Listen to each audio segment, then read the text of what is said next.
from the Car Shield studio on 101 ESPN.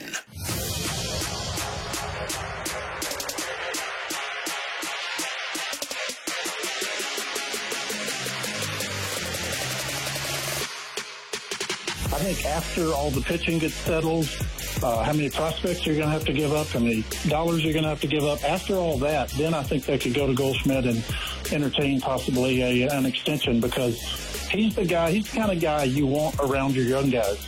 Like, if you traded Paul Goldschmidt, you would be trying to get another Paul Goldschmidt tomorrow. So I just don't see John Mozeliak ever pulling the trigger on getting rid of that guy. That was John Denton on the balloon party at the very beginning of the offseason, talking about when we could start talking about an extension for Paul Goldschmidt. Now, I will say, when John Mozeliak spoke with the media a few weeks ago now, T-Bone, at the winter warm-up, he did not sound as incentivized to go out there and get an extension done early in the offseason with Paul Goldschmidt. Here's what he had to say when asked about whether or not it is a priority for the Cardinals to extend Paul Goldschmidt. I think right now, I think everybody just wants to see how this season starts. You know, obviously, we want to get off on the right track, and then we can address things like that. In a follow-up conversation with John Mozeliak, they was then asked, hey, is that something that is on your side? Is it something that's on his side? Like, who is holding back from a potential extension? And he basically said, yeah, it's both. It's both. I think Goldie wants to see where the Cardinals are at because he doesn't want to spend the next couple of years on a losing team. Makes sense. And the Cardinals want to see where Goldie's at because of, you know, what happened in the second half of the season and what has now become somewhat of a trend with him where it starts to wane as the season continues. So, T-Bone, yesterday, it is officially extension season. The Royals got their extension done with Bobby Witt Jr. He's going to be there for the long haul. Yesterday, the Houston Astros announced a 5-year, $125 million contract extension with Jose Altuve. T-Bone, I looked it up because I was curious. Okay, how does Altuve compare with Paul Goldschmidt? Because I considered both to be some of the most consistent hitters in baseball over the last, decade or so. They're both up there in age at this point in their respective careers. Altuve is a franchise icon in Houston, maybe in a way that Goldie is not yet here in St. Louis, but I think both are future Hall of Famers in my mind. So Jose Altuve, over the last 3 years, what I found, he is exactly at the plate what Paul Goldschmidt has been for the Cardinals over the last 3 years. I mean, down to the batting average, on-base percentage, and slugging percentage being off by like a point here or there. They are the exact same hitters. And if you look at the wins above replacement numbers, it's actually slightly in favor of Paul Goldschmidt. So it's a 5-year, $125 million deal for Jose Altuve. He is also, for what it's worth, 2 years younger than Paul Goldschmidt. 314-399-9646 is the Air Comfort Service text line. You guys can check us out on YouTube at youtube.com/101ESPN STL. We've got the graveyard over there. Get involved in the chat if you'd like. T-Bone, my question to you today is very simple. Is this the framework for a potential Paul Goldschmidt extension? Have we just seen what it's going to take? Probably because he's 2 years older, a 3-year contract worth about $25 million per season. Is that what we're looking at if the Cardinals wanted to extend Paul Goldschmidt? Yeah, I think it would be something very similar to that. It would probably be in that 3-year, $75 million range. And maybe they do 2 years and maybe they add an option to it as well. But I think you're right. I think when you look at the profile of these two guys, it's going to be pretty similar. In fact, maybe because of the war, maybe Goldie tries to get just a little bit more than $25 million a year, but it wouldn't be much more than that. I think that is the framework for what you are looking at for a Paul Goldschmidt extension. And if I'm in the Cardinals' shoes, though that doesn't sound like a bad deal, like $25 million for Paul Goldschmidt a year, I would still wait, though, if I'm in the St. Louis Cardinals' shoes. And it sounds like they're going to with Paul Goldschmidt because I want to see him bounce back from what was, I'll call it a down year, even though it was still a pretty good year from Paul Goldschmidt, but it was a down year compared to his MVP year, in which he had the lowest slugging percentage of his major league career, and that is something that goes as you start to get older. So I would wait if I'm the Cardinals on this kind of a deal, at least until maybe the All-Star break to see what his first half looks like, but the contract that he signs, it would shock me if it's not similar to Altuve's AAV. I wouldn't do this. Not yet. I don't think that you're going to have to pay significantly more than this based on what he does this upcoming year. Like, is Paul Goldschmidt suddenly going to price himself out of the Cardinals' range? No. The Cardinals are more than willing to pay the AAV. That's never been a problem. I think there's been a bit of a misunderstanding, and maybe this is a misrepresentation by me. It's my fault. But of how I feel about the Cardinals' spending habits. I don't think the Cardinals spend too little money. I think the Cardinals are kind of right around the range that they should be. Like 8 to 12 is probably around where their payroll should be going into any given season. Now, I would like them to be more aggressive. That's the difference.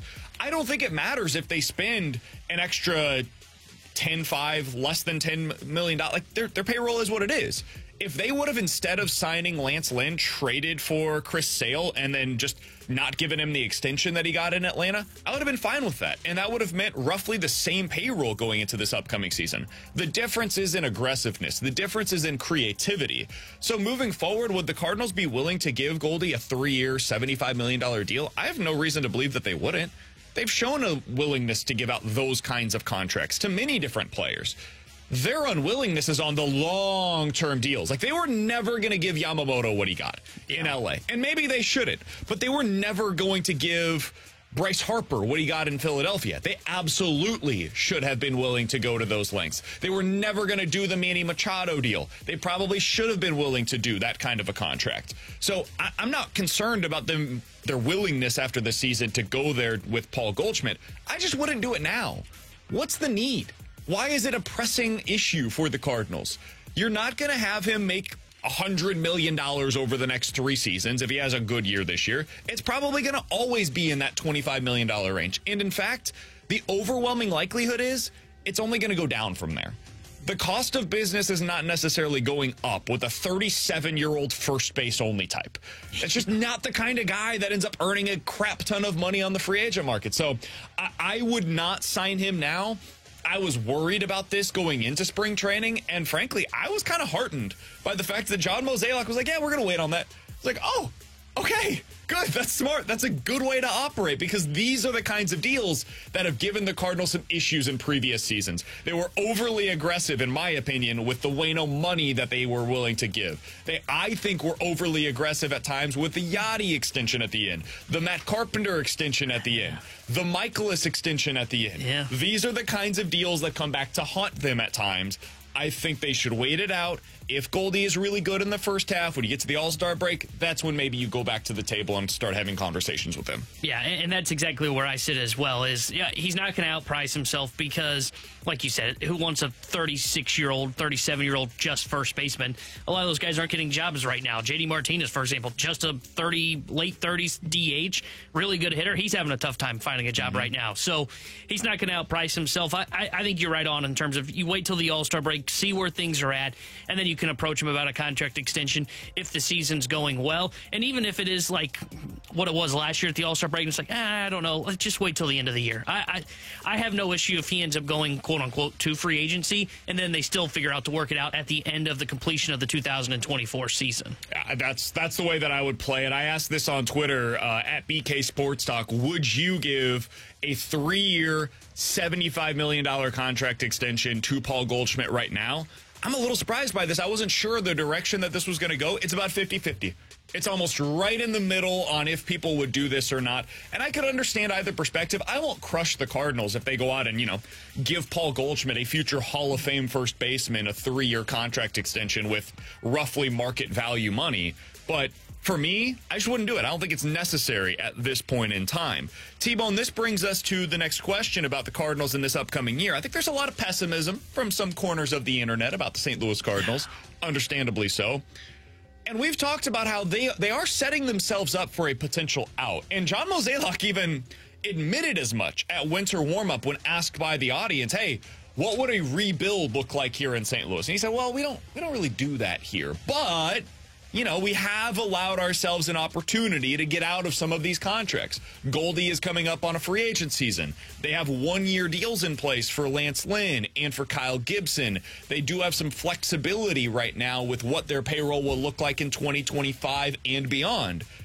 T-Bone, if we get the doomsday scenario, I'm not projecting this. I think they're going to win like 86 to 90 games this upcoming season. I think they're going to be better than some are projecting. But if that didn't happen, if they win like 75 games, what kind of changes are we looking at here?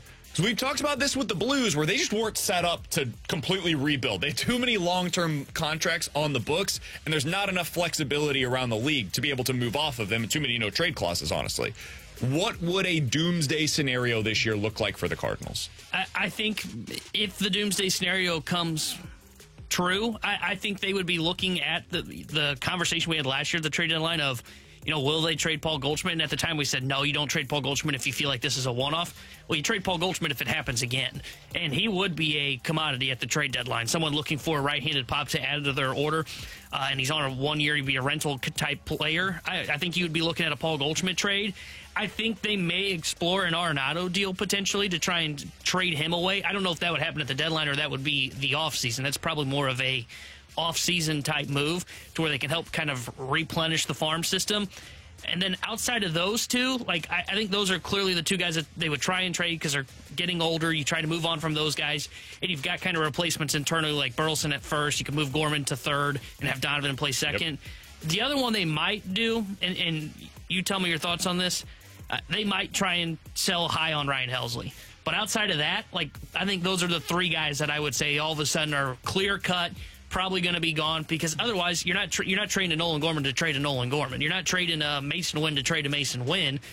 I think the only three guys that you have that would be quote-unquote sellable pieces would be Goldie, Arenado, and then probably Ryan Helsley, because you can find someone to go into the back end of your bullpen, and maybe Giovanni Gallegos as well. Yeah, so those were two that I was going to have on here. I had 4 players listed as guys that I think would be gone because of a doomsday scenario for the Cardinals. Goldie, Arenado were 2. There's $60 million back on your books that you have that's freed up. I think they would at least explore Wilson Contreras because of the age, because if you're going this path, you're probably going to be talking about, similar to the Blues, a 2 to 3 year retool where you're just going to grow with these young players.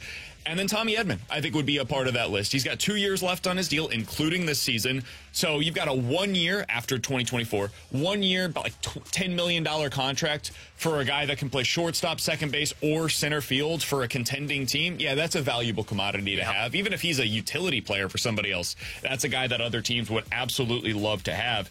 And then Helsley and Gio would be the guys at the back end of your pin that you're looking to sell at the deadline as well. With those 4 or 5 players that could potentially be available, you'd get a significant haul in return at this year's trade deadline. You'd be the clearinghouse. Somebody needs a first base big bat, Goldie, available for you. Somebody needs a third baseman of the future. Hello, LA Dodgers. Here, I've got Nolan Arenado for you. You need somebody at the back end of your pen. I've got 2 of them for you. You need somebody up the middle defensively. Hey, I've got Tommy Edman for you.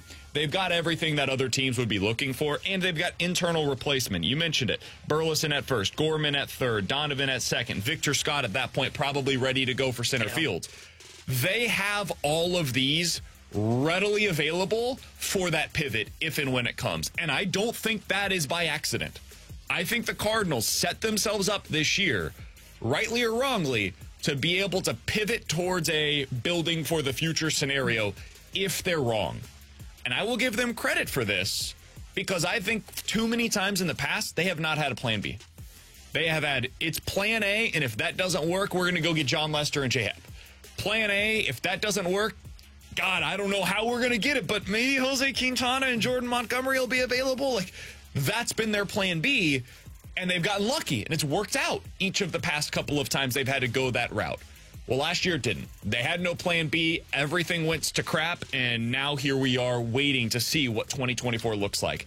MLB.com put out a list of the most pivotal seasons in Major League Baseball this year. The Cardinals were right up at or near the top of that list. I totally believe that to be true, and I think the Cardinals front office believes that to be true. Guys I didn't mention, John Mozeliak, Ollie Marmol, I think there's a chance they're gone too. Yeah. If this is the doomsday scenario here in St. Louis. Again, I'm not projecting any of this. I think they're going to be pretty good this season. But if they end up going down this dreaded path, I think there will be a lot of changes that are coming here in St. Louis. Paul Goldschmidt, just the start of that. Coming up in about 15 minutes or so, we're diving into some NFL quick hitters, including the question that everybody seems to be asking at Radio Row in Las Vegas right now. Are the Chiefs a dynasty? Would you already consider them to be in that criteria? And if not, what does it take for them to get there? We'll talk about that coming up in about 15 minutes or so. Keith Law will join the show coming up at noon. Xavier Scruggs, in the past couple of weeks, has interviewed both Ollie Marmol and Harrison Bader, 2 Cardinals, 1 current, 1 former. What did he take from those interviews with 2 significant pieces of this team? We'll talk to Xavier Scruggs about that coming up in the 12 o'clock hour as well. But coming up next, baseball's going to have a documentary in season this year following the Boston Red Sox. I think it's a great move for the game. I hate the team they chose. We'll discuss why coming up next here on 101 ESPN. Blues hockey is on 101 ESPN. Get the inside scoop on and off the ice with the Last Minute Blues podcast with Jamie Rivers and Donnie Fandango of 105.7 The Point. Blues opinion, talk, and speculation. It's what we do. Download the Last Minute Blues podcast on the 101 mobile app or at 101ESPN.com.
They are St. Louis. It's BK and Ferrario, live from the Car Shield studio on 101 ESPN.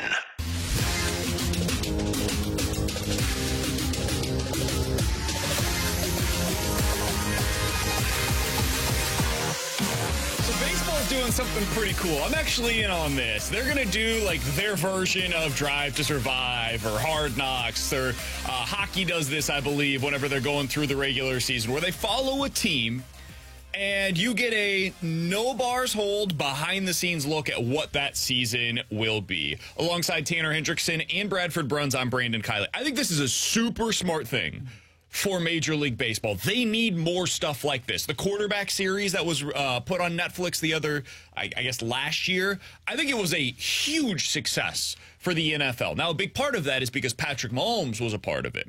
And having that kind of a name attached to your documentary is going to put more eyeballs on it. Kirk Cousins was a part of that. Marcus Mariota a part of it. But really, the reason why it got headlines is because of the Mahomes name brand that was associated with it. So Netflix is going to have a new documentary that will follow around the Boston Red Sox this season.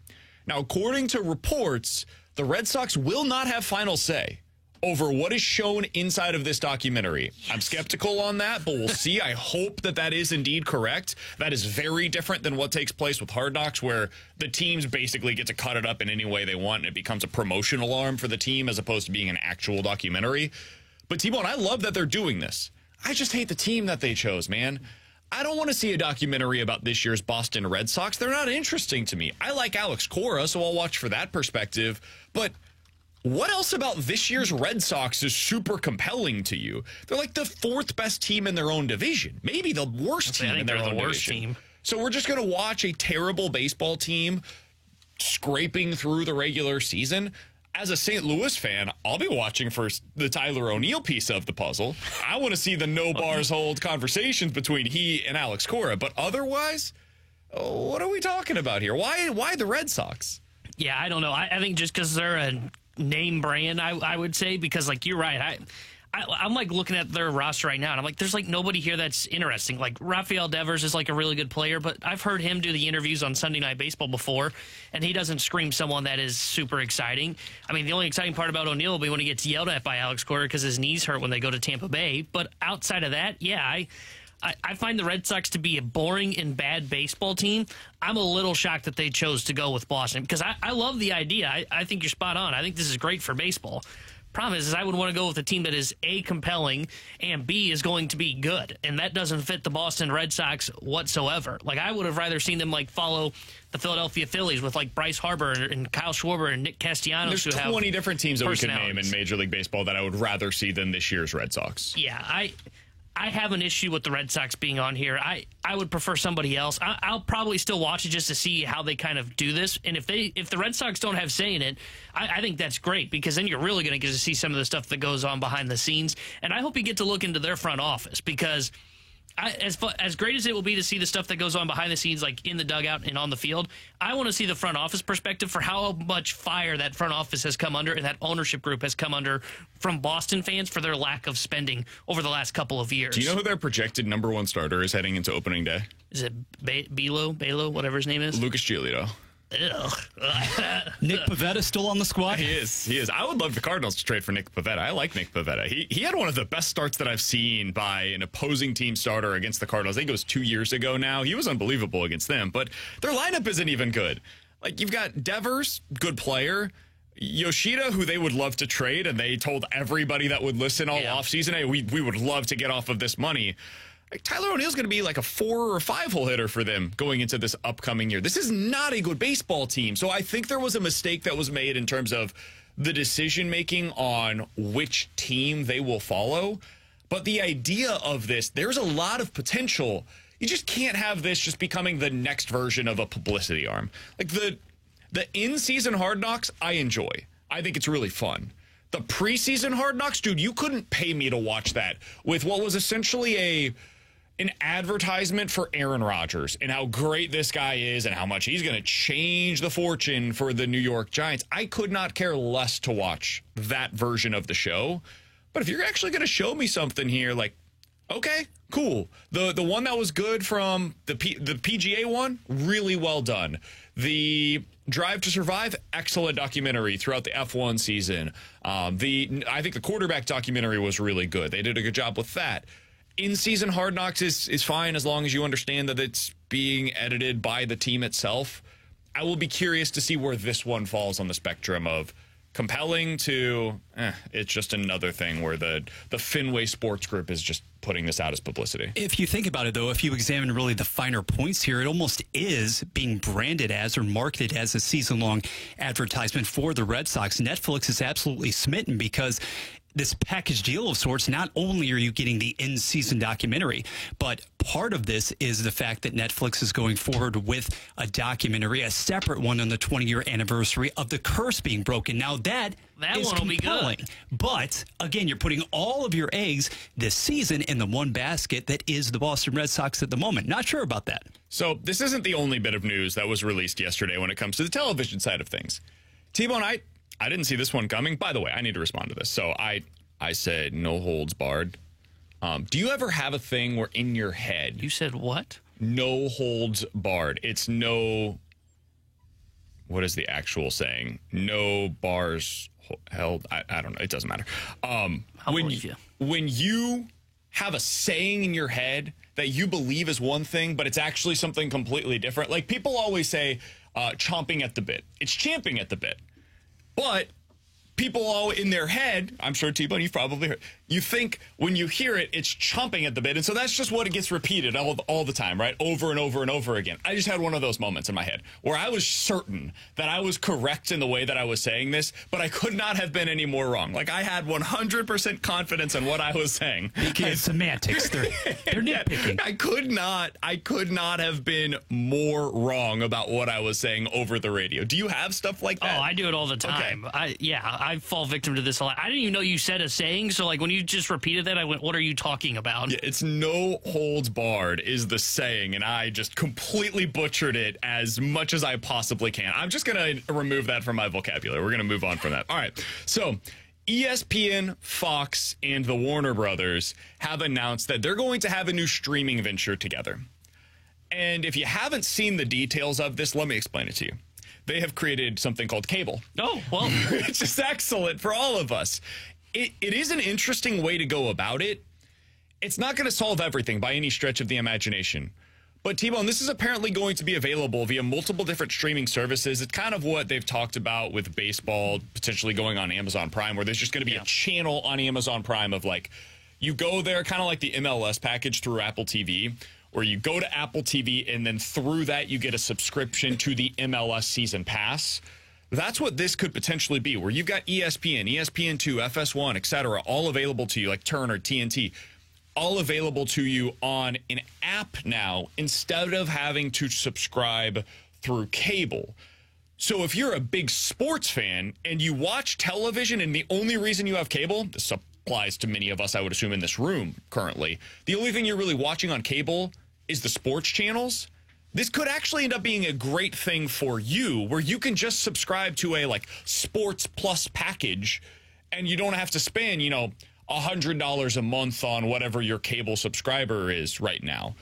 I think this could end up being really good for consumers, and I will be curious to see what it looks like. But I do find it interesting that we have gone through this entire cycle of like, okay, we had the cable subscription services, and then everything went off into like a different streaming service, and you had to have 100 different streaming packages.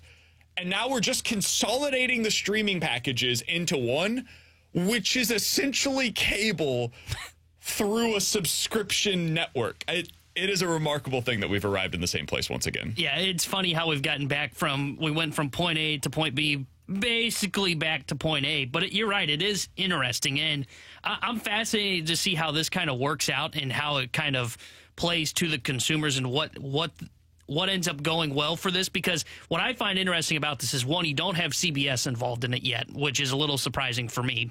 And two, that it's going to operate as like its own entity, but yet they're going to hire a CEO for this adventure. Yet he's going to have to report to the three different bosses, which, as I've seen when commissions kind of come together, they don't work out very well. So I'm fascinated to see if this will actually hold up, how well these three sides are going to be willing to say, hey, this is best for all three of us to combine together. Or if one side finally says, wait, we should be making more, we have the better stuff.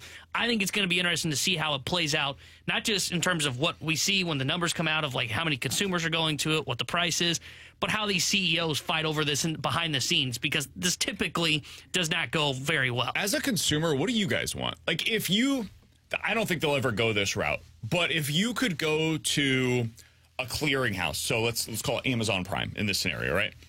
And you could just say, okay, I want to buy the ESPN package, I want to buy the Fox Sports package, I want to buy the Turner Sports package, and I'd like to buy the Food Network package.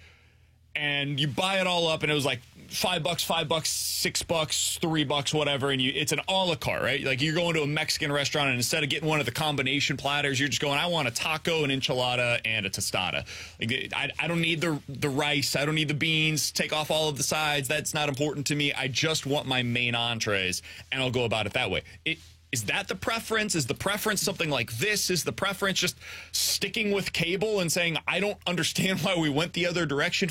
As a consumer, what would you want it to be in the long term? I mean, I'm more old school than anybody, but I think I would almost go towards the cable route. I mean, that's where it's where it's all going, essentially, is just through streaming instead of through like DirecTV or Charter, Spectrum, or whatever. And I think you're going to see, you're seeing HBO kind of do this already, where they have basically added a TNT bundle where you can watch all their stuff while also getting all the HBO shows as well. So I would say I want something that is simplified to where I get a lot of great shows and a lot of sports in one package. And you know what that is? That's cable, essentially. So I would say that cable would be basically the way that I would want to go. But, hey, I'm old school. I'm 70 years old on the inside.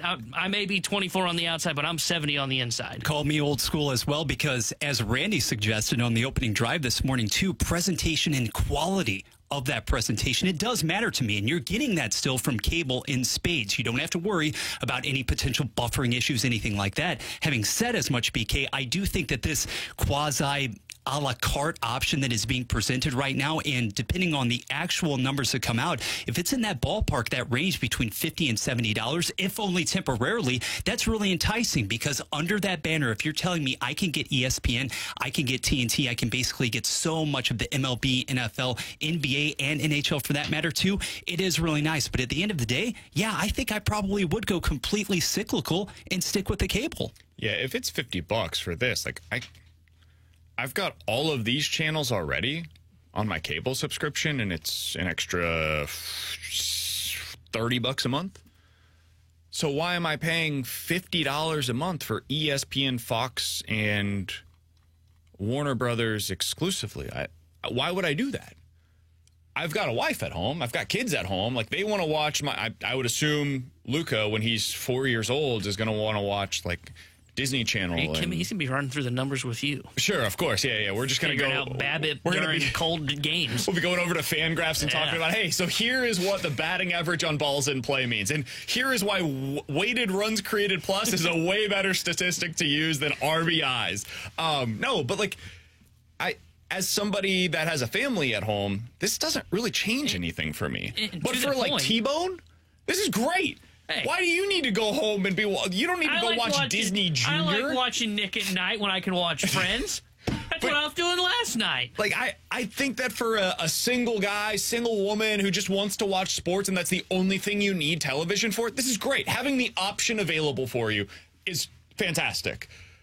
But I will be interested to see what the numbers look like for something like this. Are people actually going to cancel their cable subscriptions in favor of this option available? And to that point real quick, because I know I got to go to break, think about it for you, for example. You love sports, so say you invest in that. Well, if Luca does want to watch more of like Disney Channel, by the time you start investing into like Disney Plus, maybe there's a show on Netflix that Luca or your wife Kara likes to watch. At some point, you're basically going to go from paying your cable bill, which say is $80, to paying for the sports streaming service, which is $50 on top of Disney, which is another $10 on top of, Netflix is another $10, and all of a sudden you're right back to where you were. So that's where I think it's going to be interesting, and that's why I find this kind of splitting off to be interesting, because originally I was like, oh, well, then what will cable have that sports don't? Well, I get all of it for basically the same price I'm paying for by the time I add in all the other streaming services into the sports one. Coming up in about 15 minutes or so, 314-399-9646. That is the Air Comfort Service text line for questions and answers. But coming up next, we're getting into some NFL quick hitters, including the question that appears to be the number one topic out at media days for the Chiefs versus the 49ers Super Bowl. Is this Chiefs team already a dynasty in your mind? I think I'm going to go in a direction that you guys aren't expecting. We'll talk about it next year on 101 ESPN. Coverage of 101 ESPN is presented by Onder Law Injury Lawyers. GetJim.com. This Friday morning, 101 ESPN invites you to participate in the 24th annual Hardee's Rise and Shine fundraiser. Stop by any participating Hardee's in the Bi-State area this Friday morning and grab a sausage biscuit or egg biscuit for the special price of just $1. 100% of the proceeds of all funds collected will help heat up St. Louis, supporting people in need in both Missouri and Illinois. Help heat up the St. Louis region this Friday morning at any participating Hardee's. Find more info at 101ESPN.com. Hey, it's BK. I got to tell you about my friends over at Circa Sports Illinois. This is the way that sports betting was supposed to be. They're not going to limit you over at Circa Sports Illinois, and they are going to make sure that you've got the tightest money line splits. When you win over there, they want you to win the most money possible. And I know when Alex is betting over there, he's always putting down those money line parlays. That's right, BK. You know me. I'm the big parlay guy. I love to put those big bets together and make sure I'm bringing in the most money possible. And that's why I love using Circa Sports, because I know they're a sports book that's not going to take money out on the side. Those tight money line splits, you know you're getting the most in return because you're using Circa Sportsbook. And on top of it, the customer service is at its all-time greatest. If you got issues, they're available for you. So make sure you use and check out why both BK and I love Circa Sportsbook. If you or someone you know have a gambling problem, call 1-800-GAMBLER or text ILGAMB to 833-234.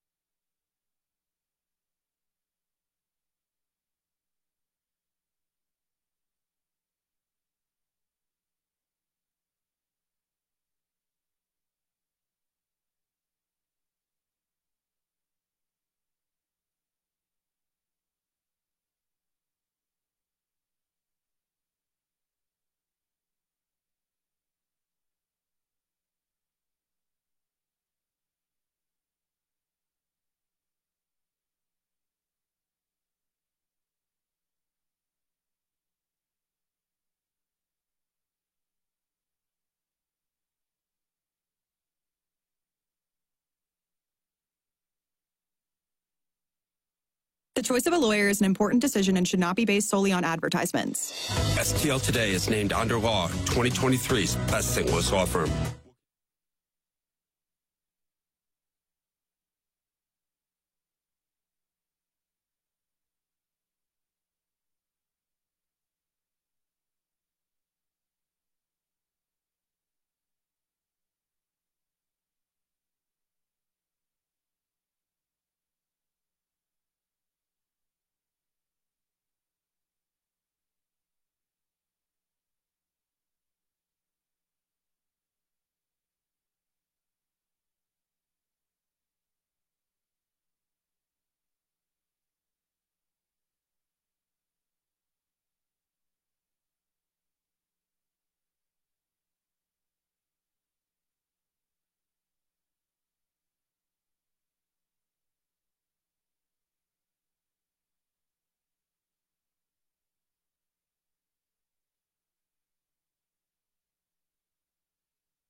This Sunday, it's the Super Bowl on 101 ESPN. Chiefs and 49ers. Will it be another Kelsey Swift celebration, or will Brock Purdy crash the Vegas party? Coverage gets underway this Sunday at 4. Your exclusive home for the Super Bowl is 101 ESPN. 101 ESPN Sports Center.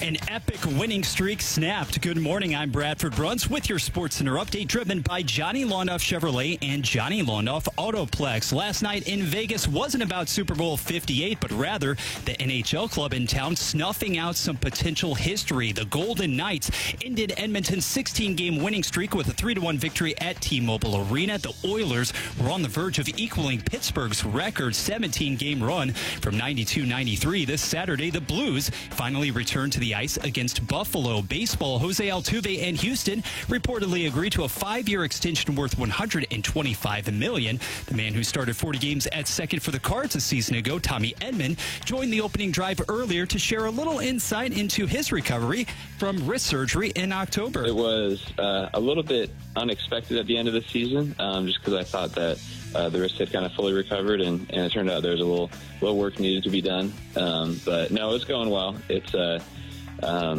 definitely getting better and better each day. I'm progressing in my swings, and it's getting that full range back right now. That full interview can now be found on 101ESPN.com. The SportsCenter update was driven by Johnny Londoff. Find new roads and shop 24/7 at Londoff.com and LondoffAutoplex.com. Are you kidding me?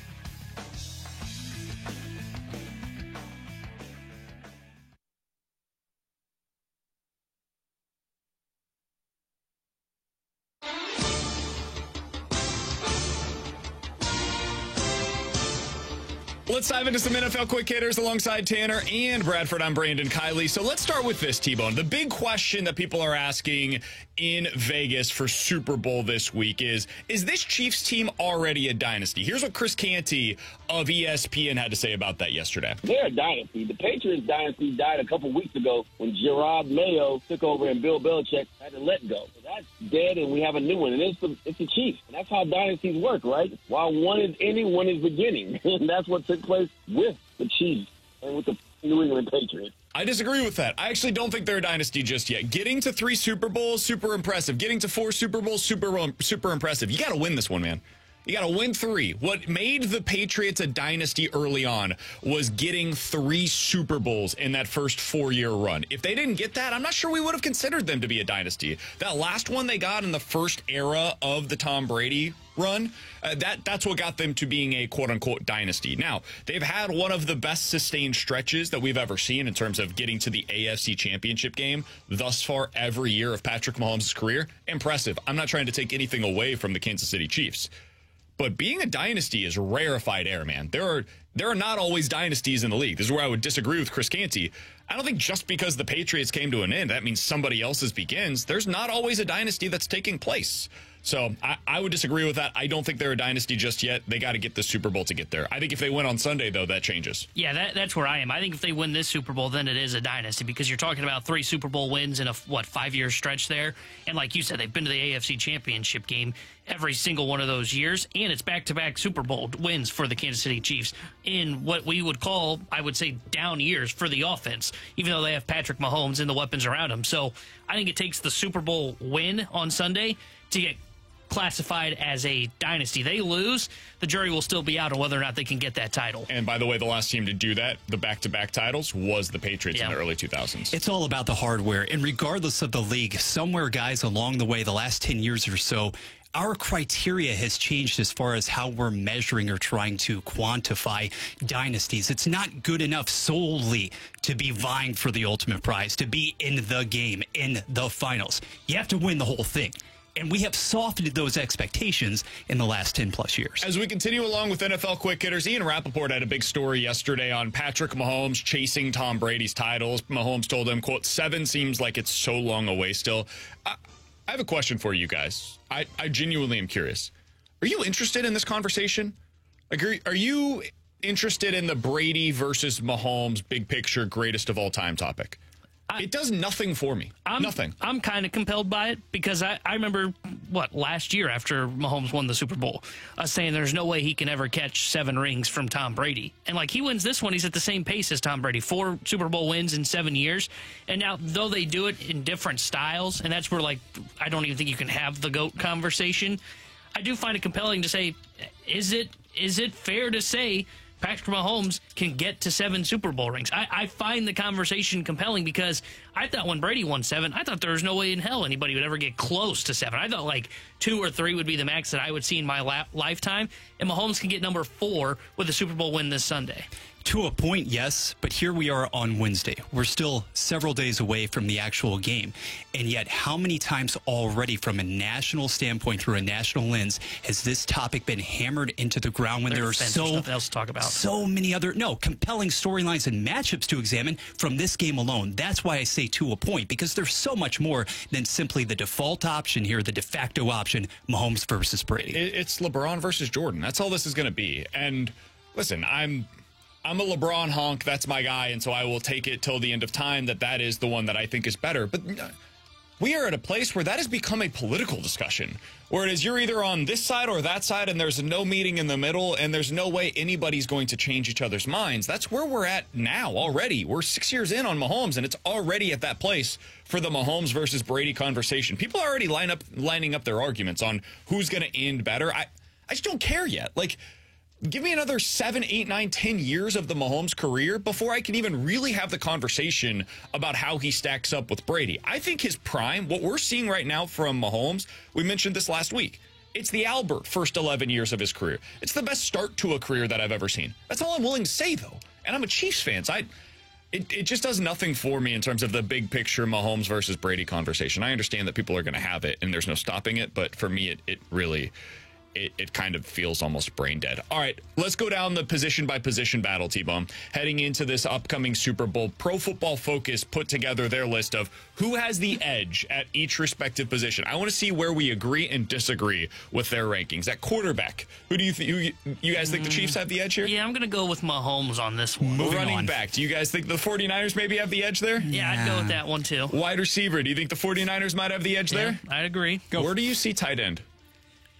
I would give the advantage to the Kansas City Chiefs. I just give Kelsey a little bit slight advantage. I think he's better offensively in the open field than George Kittle, but George Kittle's still great. He's just one step below him. I think he blocks a little bit more, and I don't think they utilize him as much in the pass game, so I would give the advantage to Kelsey, but it's not by much. Boy, this one is extremely close. I will actually lean San Francisco, though, just because of how valuable Kittle is as that run blocker, too. All-around tight end, you can talk as much as you want about just how transformative Kelsey has been in the aerial game, but Kittle does everything basically on every down, slightly to the 49ers. Yeah, get out of here with your block talk. It's in favor of Travis Kelsey. He's the best I've ever seen do it, and this postseason, he's been one of the best pass catchers in the league once again. I didn't see this coming. I was unprepared for this. I thought he was the second best receiver, second best pass catcher on the Chiefs heading into the postseason behind Rashee Rice. He's proven that to be incredibly wrong. So I'll go with Kelsey on this one. Offensive line, I think it's the Chiefs. The best offensive lineman in this game plays for the 49ers. The best unit plays on the Kansas City Chiefs. You guys agree with that? Yeah, I would give the advantage to them because I think they're better up the middle, and I think that will help them kind of establish the running game. Now, tackle is a little bit of concern for the Chiefs, but you're right. For 49ers, it's just Trent Williams, and then it's like a cast of who knows who. Defensive line, you guys think that there's an edge for the 49ers there? I would, because they've got 2 better pass rushers than Kansas City, I would say. It's closer than a lot of people would like to say. Bosa is the equivalent of Chris Jones, basically. Yeah. Those are 2 guys that are like 1 for 1. If Omenihu was playing in this game, it'd be closer. I might give it to the Chiefs because he is their equivalent of Armstead, and then I think the depth is actually a little better on the Chiefs side of things than the 49ers. But with Omenihu being out with the torn ACL, I think I would give this in favor of the 49ers. Linebackers, no question. It's the 49ers. Fred Warner is the best linebacker in the league. Corner, Chiefs? Yeah, I'd agree with that. Safety, Chiefs? Yeah. I think it's slightly in favor of... This is a even matchup, dude. You didn't even want to bring up the kickers. Special teams. Come on, Joe loves special teams. Go to the Chiefs.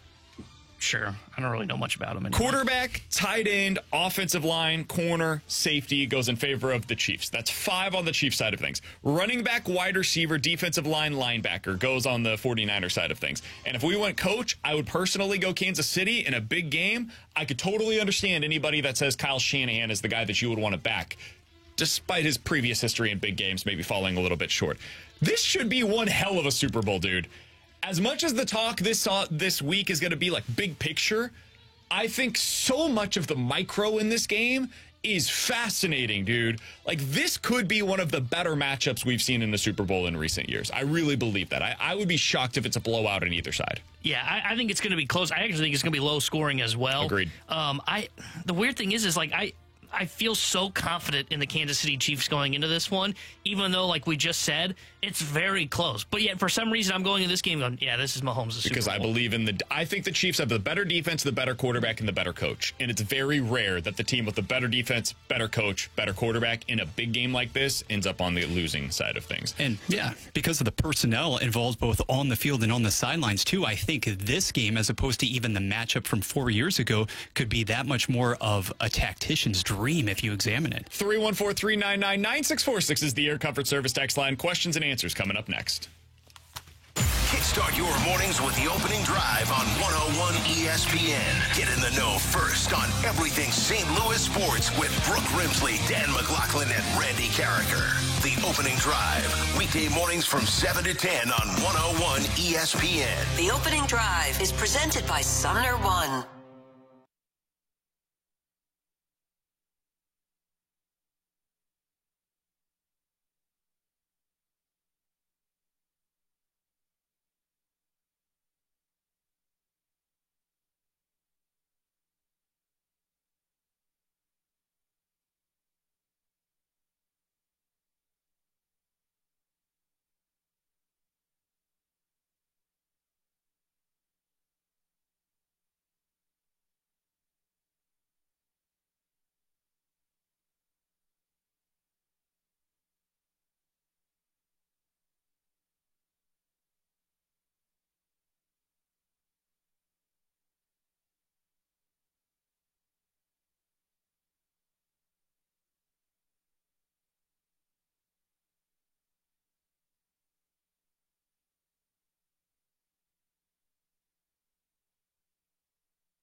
BK and Ferrario are asking their listeners to try and beat the Blues during their weekly special giveaway. Random selected listeners will compete to score a signed Blues puck and a pair of tickets to a Blues home game. The Beat the Blues weekly giveaway with BK and Ferrario is powered by Comfort Experts, your independent American Standard heating and air conditioning dealer. Learn more now at 101ESPN.com.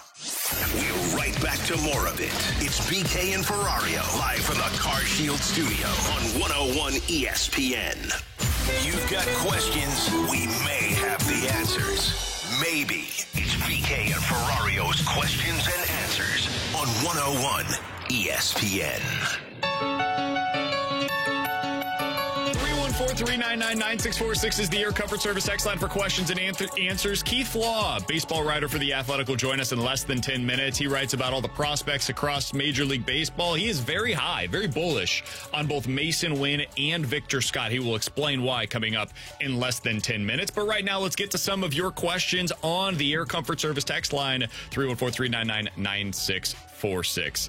T-Bone, when you look at Kyle Shanahan, do you believe that he will be a future Hall of Famer if he's able to get the Super Bowl? Oh, that is a good question. I will say yes. And honestly, if he doesn't win a Super Bowl, I think he should be considered a Hall of Famer. Because when I think of the most influential offensive minds in my lifetime, I go to Andy Reid, who's in his 60s, and got his start in the 90s with the Eagles. And then I'm going to go to Kyle Shanahan, Sean McVay, kind of that tree right there, that trio. I think you could throw, what's his name, in Miami into that conversation as well. But he's from Kyle Shanahan. Yeah, and I think you talk about Shanahan and McVay and those guys, they're like the most influential offensive minds that are like your age, in their 30s, 40s, taking over in the 2010s, 2012, 2015, in that range. So I think without a Super Bowl, as long as he continues to pile up wins and doesn't go through like a massive losing skid in seasons, I think he's already could be a Hall of Famer. He might be this era's version of Don Coryell. And Coryell, it took way too long to get in. He finally got into the Hall last year for his contributions to the game. That's how I view Kyle Shanahan. Yeah. To your point on him being like the offensive mind of this generation, even if he was an assistant, I would make the case for him to be that guy. But now doing it as a head coach, he's been to multiple Super Bowls already. Like, obviously, we need to see what the rest of his career looks like. And if he just falls off a cliff, we won't be talking about him this way. But his contributions to the game schematically, I think, are such that he would be somebody that I would be more than happy to put into the Hall. And he's done it without a great quarterback. Like, I don't know if he's had, like, the franchise pillar yet. Like, he had Jimmy Garoppolo, stopgap. Brock Purdy, I think he's more of a stopgap or a game manager than anything.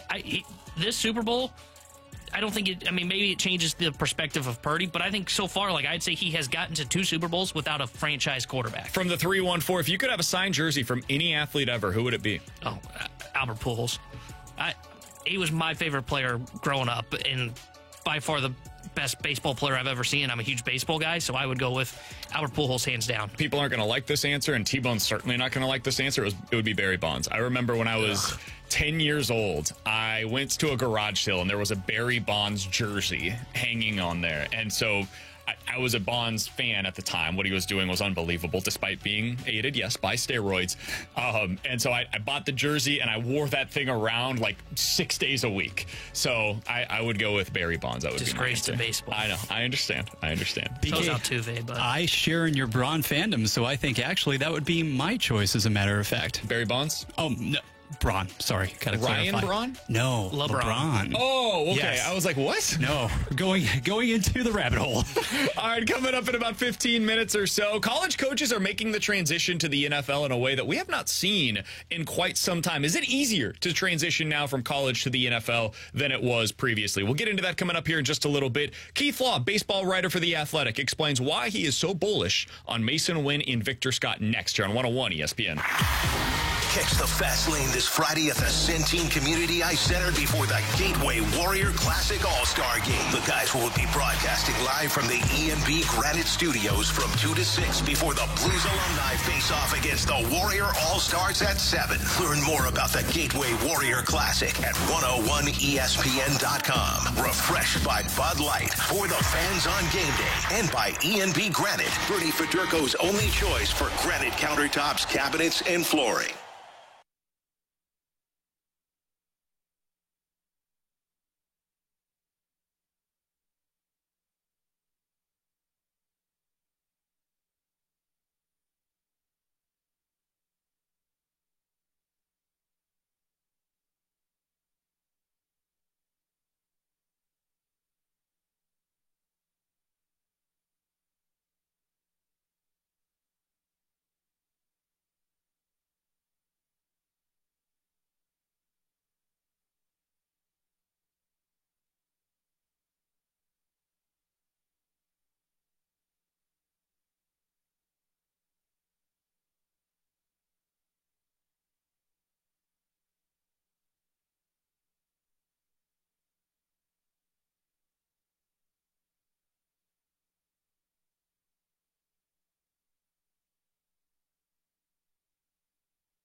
WXOS, WXOS HD1 East St. Louis. 101 ESPN is driven by Auto Centers Nissan, home of the lifetime warranty and 30-day return. This is exactly where you want to be listening to us. It's BK and Ferrario, live from the Car Shield studio on 101 ESPN. It's my favorite time of the year. We are heading into the 2024 Major League Baseball season, and that means it's list season. And for Keith Law, that means putting together the list of the top 100 prospects across Major League Baseball. You can find that list over at The Athletic, and when you do so, you'll see that Mason Wynn comes in at number 16 overall, Victor Scott at number 55, and at number 73, the Cardinals have Tink Hintz, the right-handed pitcher, on the list as well. Keith Law, baseball writer for The Athletic, joins us now via the 101 ESPN hotline. Keith, we always appreciate the time, and let's start with the top prospect in the Cardinal system on your list. That's Mason Wynn. You're highly excited about what he could be in the majors, at least based on what this write-up suggests. What is your current projection for him this upcoming season? Well, I think you'll see the reasons I'm so excited about it, right? You're going to see elite defense. This guy throws as well as anybody, I mean, maybe I've ever seen. Like, you have to go back to guys like Rafael Furcal, Sean Dunston, to compare his arm to somebody. And he's got great range. He's got really good instincts. I think he's going to add value right away with the defense while you wait for the bat. It would not surprise me at all if he struggled a little bit with the bat in year one. He's very young. He's still not super experienced.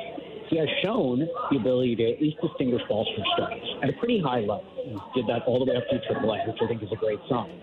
I won't be surprised if the Major League spin on a regular basis continues to give him trouble. The Major League changeups, the way the minors are now, you don't see those kinds of pitches, that caliber of pitches, very consistently, particularly because pitchers pitch so little, prospects pitch so little in the minors that, and he's so young, it would not surprise me that if you needed an adjustment period there. But he's got that foundation of defense and also base running that I think will carry him through, that he'll still be valuable this year, even as we're waiting for the bat to continue to come along. Hey, Keith, we've got a little bit of a tough connection on our end with you. It might be something with our phones. I'm going to have our producer give you another call back, so that way maybe we can get a little bit of a better connection there with Keith Law, baseball writer for The Athletic. You can follow him on Twitter, by the way, at Keith Law. That's an easy way to find the link to the top 100 Major League prospects, where he has Mason Wynn, as he just mentioned, at number 16 on his list. T-Bone, I think that as we hear some of the prospects people, we talked to Kylie McDaniel last week, who writes about the prospects for ESPN.com. Now you hear the write-up and what Keith Law just had to say about Mason Wynn on this side of things. I'm getting more excited about what the potential is there, not just defensively, but also with what he can do with his bat. Yeah, that's what I'm excited too, because I thought for sure he was going to be more of just a glove guy for the majority of the first 5 years of his career. But as you heard Keith say, as he kind of grows into learning his tools offensively, he can become maybe a weapon for the St. Louis Cardinals, potentially even at the top of the order, maybe. Keith, we were talking about what your write-up is on Mason Wynn from the bat's perspective, and thanks so much for hopping back on with us here. How long do you think it'll take for him to be able to reach that potential? You said it'll probably be an adjustment, but how long do you think it takes for us to see kind of peak Mason Wynn offensively? I mean, I have two answers to that. I mean, it's a great question, but historically, and people have put, some longtime baseball people pointed this out to me a long time ago. These really good defense, athletic middle infielders who make contact but don't do a lot with the bat. Sometimes those guys have taken a few more years to develop. And Cardinals fans ought to remember the big one, Ozzie Smith. You look at what he did his first few years, right? He was nothing with the bat. I think he'd probably been in the majors 7 or 8 years before he became more of an offensive weapon. Players don't take quite that long anymore, and I don't think it's going to take Mason Wynn 7 years to become that kind of player, but it wouldn't surprise me if it took 2 or 3. He's a great, great athlete. He has shown great aptitude. He's learned things very quickly, but I also recognize the jump from facing minor league pitching to facing major league pitching feels like it's as big as it's ever been, certainly in my 22 years in this industry. It's just crazy how I go to minor league games way more than I go to major league games. When I pop in on a major league game, it's like, oh, this is like a different sport, right? It's just such a higher caliber that I don't get down on any kid who struggles the first time through he's facing major league pitching. And if Wynn does that, I'm not getting off the train. I am very much a believer he will be a star. Just might not be this season. And Keith, if he does hit, though, that 80th percentile outcome and his bat develops this year for the St. Louis Cardinals, do you think the Cardinals will have one of the deepest lineups in all of Major League Baseball? That's an interesting question. I mean, they've got a bunch of guys who I think would take step forwards. I expect more from Jordan Walker this year. I think Mason Wynn's going to be really good. I mean, they will. Yeah. I mean, there's not going to be. I guess you could argue they might have a hole here or there depending on how certain guys develop. They also just have a lot of guys I really like Ivan Herrera. Hey, play that guy, man. I think that guy can hit. And he started to hit, when he played last year, especially in AAA, he was hitting the ball harder. It's the only thing we were really waiting on, right? This guy doesn't strike out. I think he can catch. Most people I know thought he could catch. The question was the bat. And it was well, it's all contact, but it's not very hard contact. He started making more hard contact last year because he got a little older and a little stronger. So it's another guy. He's not eligible for my list. He lost his rookie status, but another guy I'm a believer in. I think he'll do more this year. You will see more production from him if he's given the playing time. It's interesting, Keith, because the Cardinals had a wave of position players that came up, many of which weren't really necessarily defensively what you were looking for, but offensively, you saw what the bat profiled as, and you're like, that's going to get them into their lineup. And now you see it with Mason Wynn and Victor Scott, who's coming up in center field. It's like, okay, well, the defense is what's going to keep them in the lineup, and you hope that the bat progresses. I did want to ask you about Victor Scott, because he's tailor-made for me. I love athletic, defensive center fielders with ability on the bases, and he certainly has all of those things. How unique is this profile, though, for you as a scout when it comes to guys coming up through the minor leagues right now? So, God, I don't remember who I was talking to. It might have been Bernie Miklasz the other day, actually, where I said, when people started popping up about, hey, Cardinals had this 80 runner who's having this great season, I was like, okay, yeah, I've heard these before, right? I'm old enough to remember Joey Gathright. There are plenty. I remember Terrence Gore. Being an 80 runner is fun. It's really exciting to see a guy like that. But that is so far down the list in terms of the stuff that matters. Right? If you can't hit, I don't care how fast you run. And Billy Hamilton, that was basically his whole career. He's never strong enough and never really hit. He had a nice career because he was so fast he could play defense. Scott is not like that. And I talked to some people during the season. I saw him once in the Futures game. I really got to see him more in the fall league. And that was a reaction for me, too, just physically to see him. He's stronger than he's getting credit for. He's impacting the ball better. It's a good swing. Talk to some of the Cardinals people. Talk to T.C. Calhoun, who drafted him, too, and he talked about the physical changes and work that Scott has done. Because if you look at Scott's minor league college numbers, he was not good. There's nothing in his college stats that says this guy's going to be a top 100 prospect at some point. He's really changed his body, changed his approach to become a very different player. So it's not going to be power, but he hits the ball hard enough that he can play every day. And then you're talking 80 run, and he might end up an 80 defender. For folks who don't know, 80 is the best grade we give in the scouting scale. So I'm saying elite run, elite defense in center, and a guy who puts the ball in play enough with hard enough contact for the bat to play, so that the value of his other tools will start to show up because his bat keeps him in the lineup. And Keith, how much more seasoning do you think he needs in the minor leagues? When do you think a good ETA is from when we could see Scott here at the major league level? The little comparison, he's older, obviously. He'll be 23. He'll be 23 on Monday, actually, where he is, it's a different career path than Mason Wynn, but they're similar in that, they've both got these carrying tools to get them to the majors. Seeing Scott, honestly, what I would do, even though he only had about a half season in in AA, if he's inclined and looks good in spring training, I might challenge him immediately with AAA because the legs and the defense are going to play in the majors. You can put him in the majors right now. He'd be fine. What you want to do is see what happens now as he's facing better quality pitching. Because obviously when you go to AAA, some of the guys you face have pitched in the majors before. It's a mixed bag, but want to see if he can continue to make contact. He's always been a low walk, low strikeout guy. I can live with that. You can hope the walks come up because he has feel to at least control the strike zone. I would want to see what it looks like in AAA for a couple of months, and then at that point, especially if the Cardinals have a bunch of outfielders who've underperformed so far. Dylan Carlson, who I've always been a fan of, but if he doesn't get better, he's out at that point. You have to say, we're going to move you aside to give Victor Scott a chance, and I would understand that decision, even though I've been a longtime supporter of Carlson because he hasn't progressed since that first full year. Keith Law is our guest here on 101 ESPN. You could read his work over at The Athletic. That's where you'll find his ranking of the top 100 prospects in Major League Baseball. Victor Scott, who we're talking about right now, is at number 55 on that list. Keith, I don't know if you've got this cataloged like in the back of your mind, but can you think of recent 80 grade runners and defenders that you've had on your scouting scale? Like who are the comparisons for what we're talking about right now with Victor Scott? Yeah, the easy one's Byron Buxton, right? He is one of the fastest players I have ever seen in my life. Billy Hamilton's always my answer for the fastest. Hamilton's the fastest I've ever personally clocked with a stopwatch and seen him. I mean, he does things where you think he's violating laws of physics. It's just absurd. Buxton is a good example, though, of a guy who's an 80 runner, and he is. When he's healthy and able to play, he's an 80 defender. He says he wants to play center this year. I really hope he gets back out there. He just can't stay healthy. But Buxton has other skills. He's got power. Now, he never really got the command of the strike zone that would have made him a superstar. But he was that kind of player at one point. I think he was number one on my overall prospect list.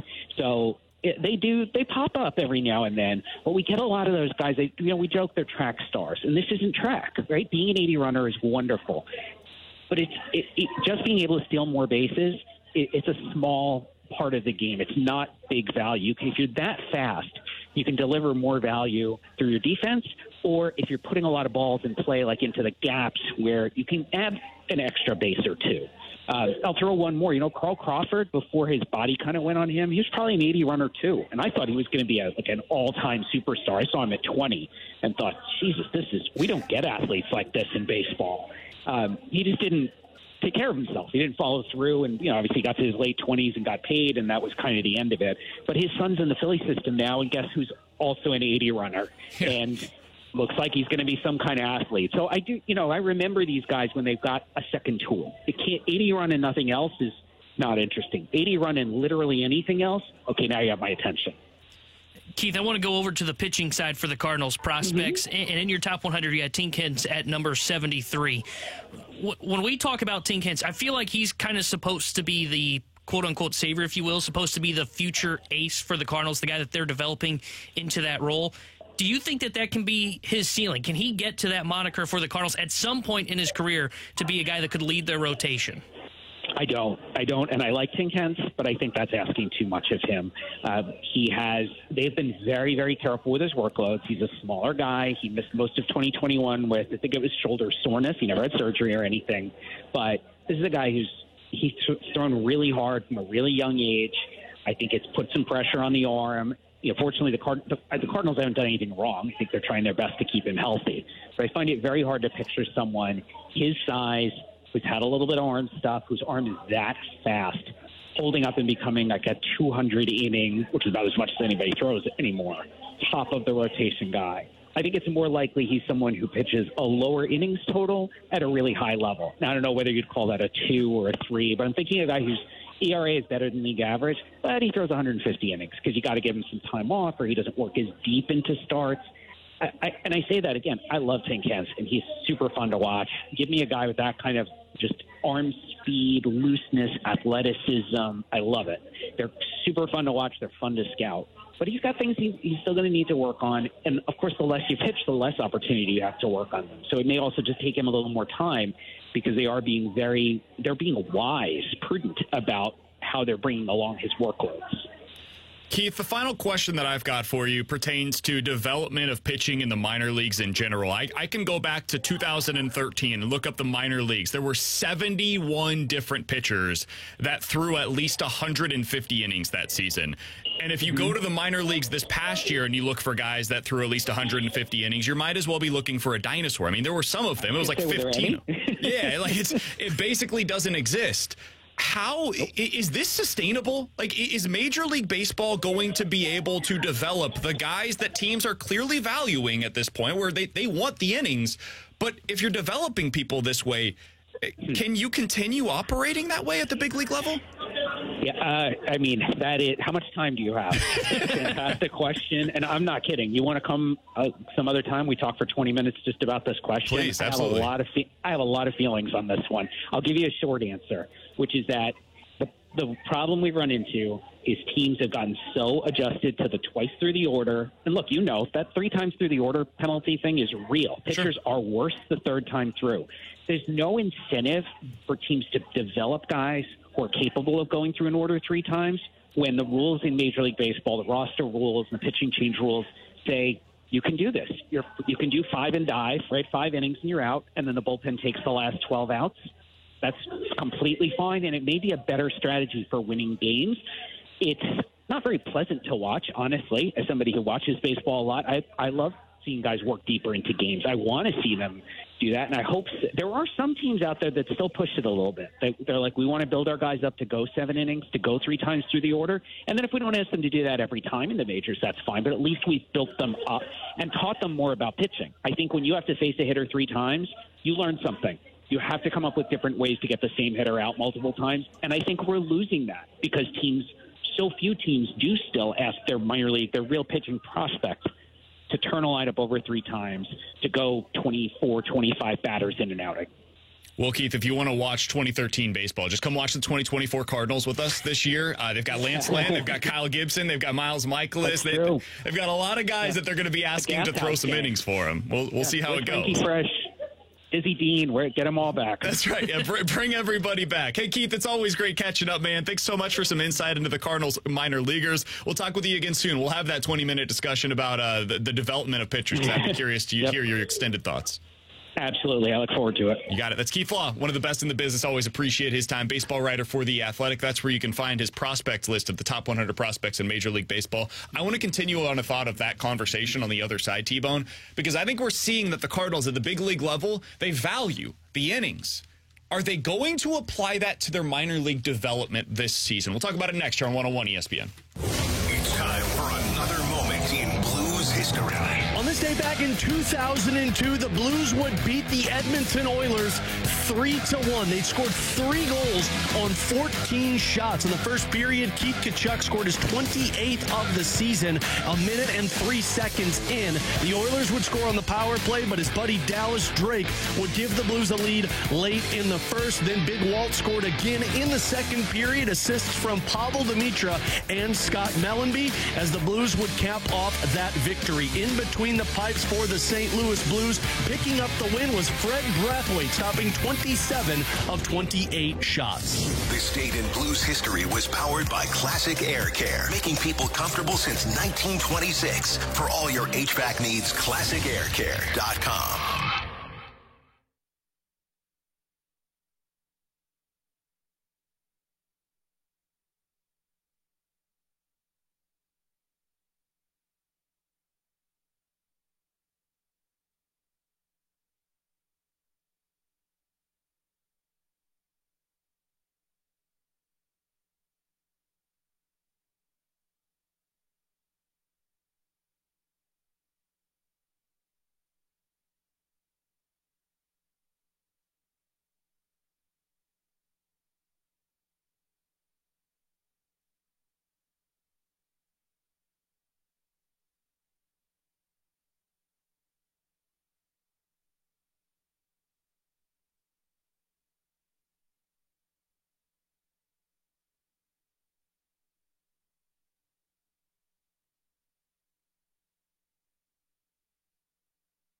My house has a new glow. I love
Congratulations to Joshua Brink of Fairview Heights in Illinois. He was just named our 101 ESPN Blues Fan of the Week. Submit your pick now at 101ESPN.com to be the next Fan of the Week. Taking home Blues tickets and a $50 Buffalo Wild Wings gift card. 101 ESPN's Blues Fan of the Week is brought to you by Buffalo Wild Wings, official member of This Bar Bleeds Blue, presented by Bud Light. They are St. Louis. It's BK and Ferrario, live from the Car Shield studio on 101 ESPN.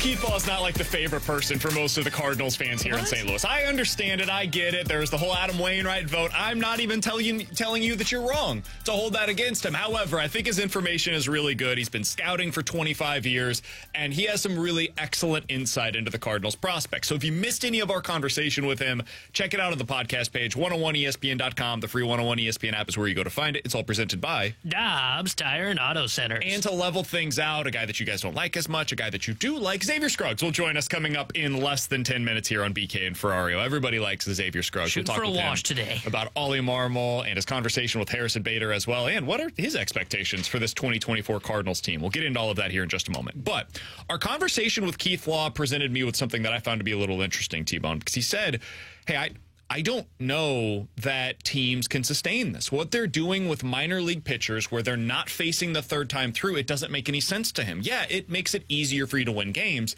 but is the goal really at the minor league level to win, or is it to develop players? I always have leaned more towards the development side. Now, if the development leads to winning, that is the ideal scenario. You want your developments to occur in situations where you're also trying to win, but not at the cost of developing a potential starter where 5 years down the road, that system is supposed to support your major league team. And the best way in my mind to do that is by teaching these kids how to fail, man. Think of the times that you've learned something in your life. There's a pretty good chance it came out of failure. You learn a lot more from failures than you do from the positives in life, right? I have had plenty of failures in my life, and those experiences have, for better or worse, groomed me into the person that I am today.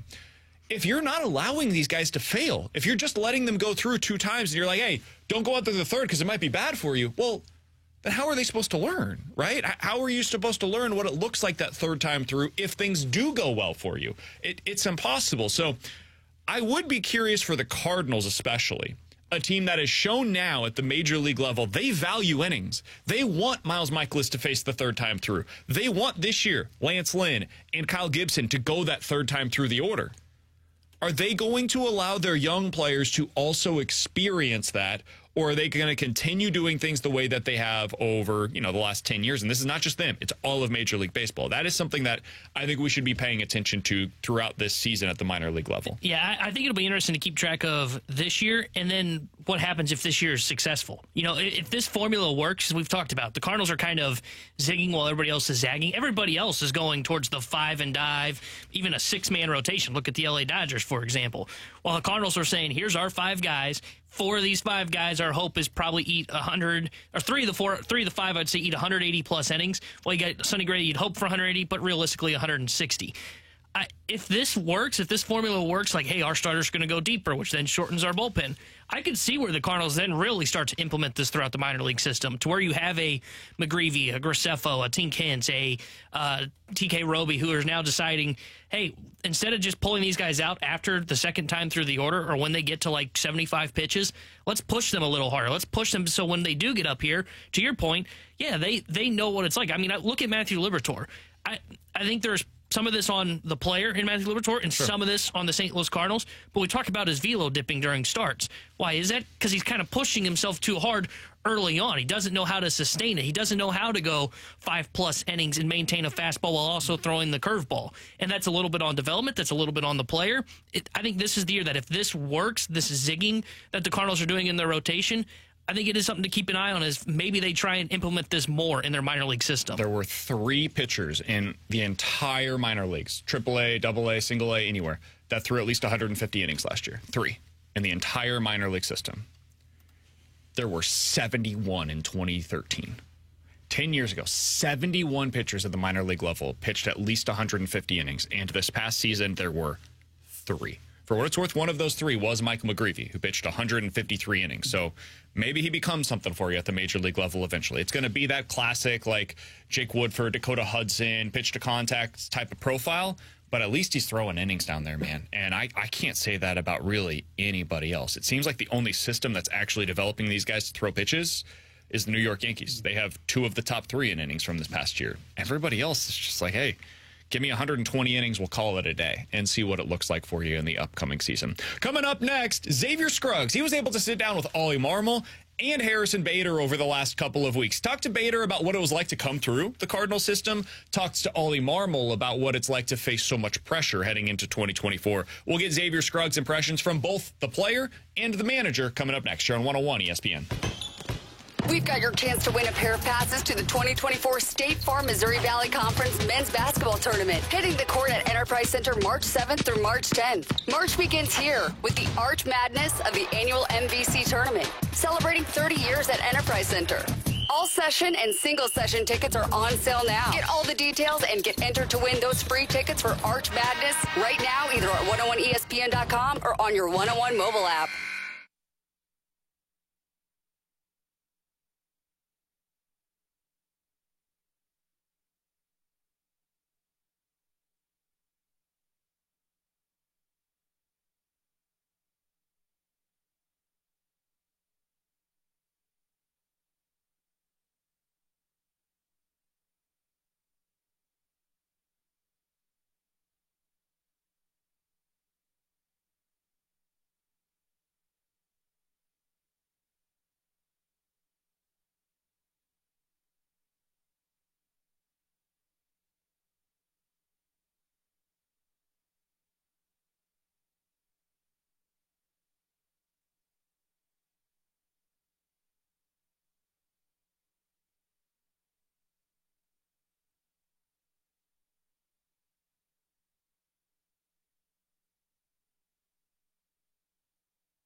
You the picture, the real big St. Louis sports picture.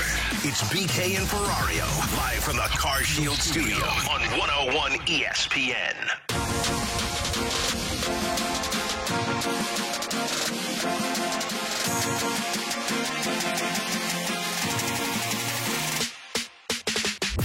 Scruggs is doing excellent work on his YouTube page. If you want to check out his new show, it's called Show and Go with X. In the past couple of weeks, he's been able to sit down with Cardinals manager Ollie Marmol and former Cardinals center fielder Harrison Bader, one of my personal favorite players to both watch and hear interviewed. Xavier Scruggs of ESPN and MLB Network, and of course, Show and Go with X joins us now here on BK and Ferrario. Xavier, we appreciate the time as always, man. How you doing today?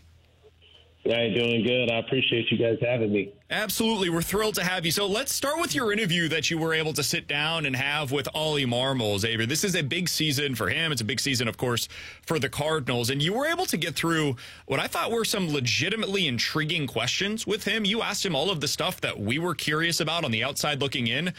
Whether it was what you were able to actually get for air or some of the conversations I'm sure that you had with him behind the scenes, what was your impression of the way that Ollie is going to be approaching this 2024 season?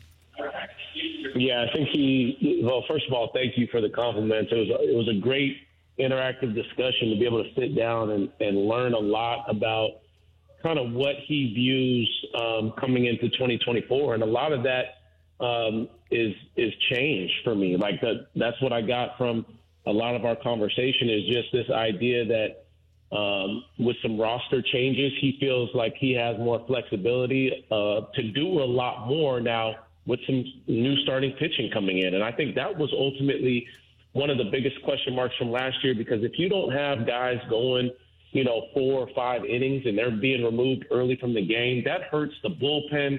That hurts the offense. They feel like they have more pressure on them. So, I mean, I just feel like he knows that there's change that has to come from him and the way that he approaches games. But I think that also he feels like he's more suited with the roster coming into this season. And he feels like guys will bounce back as well.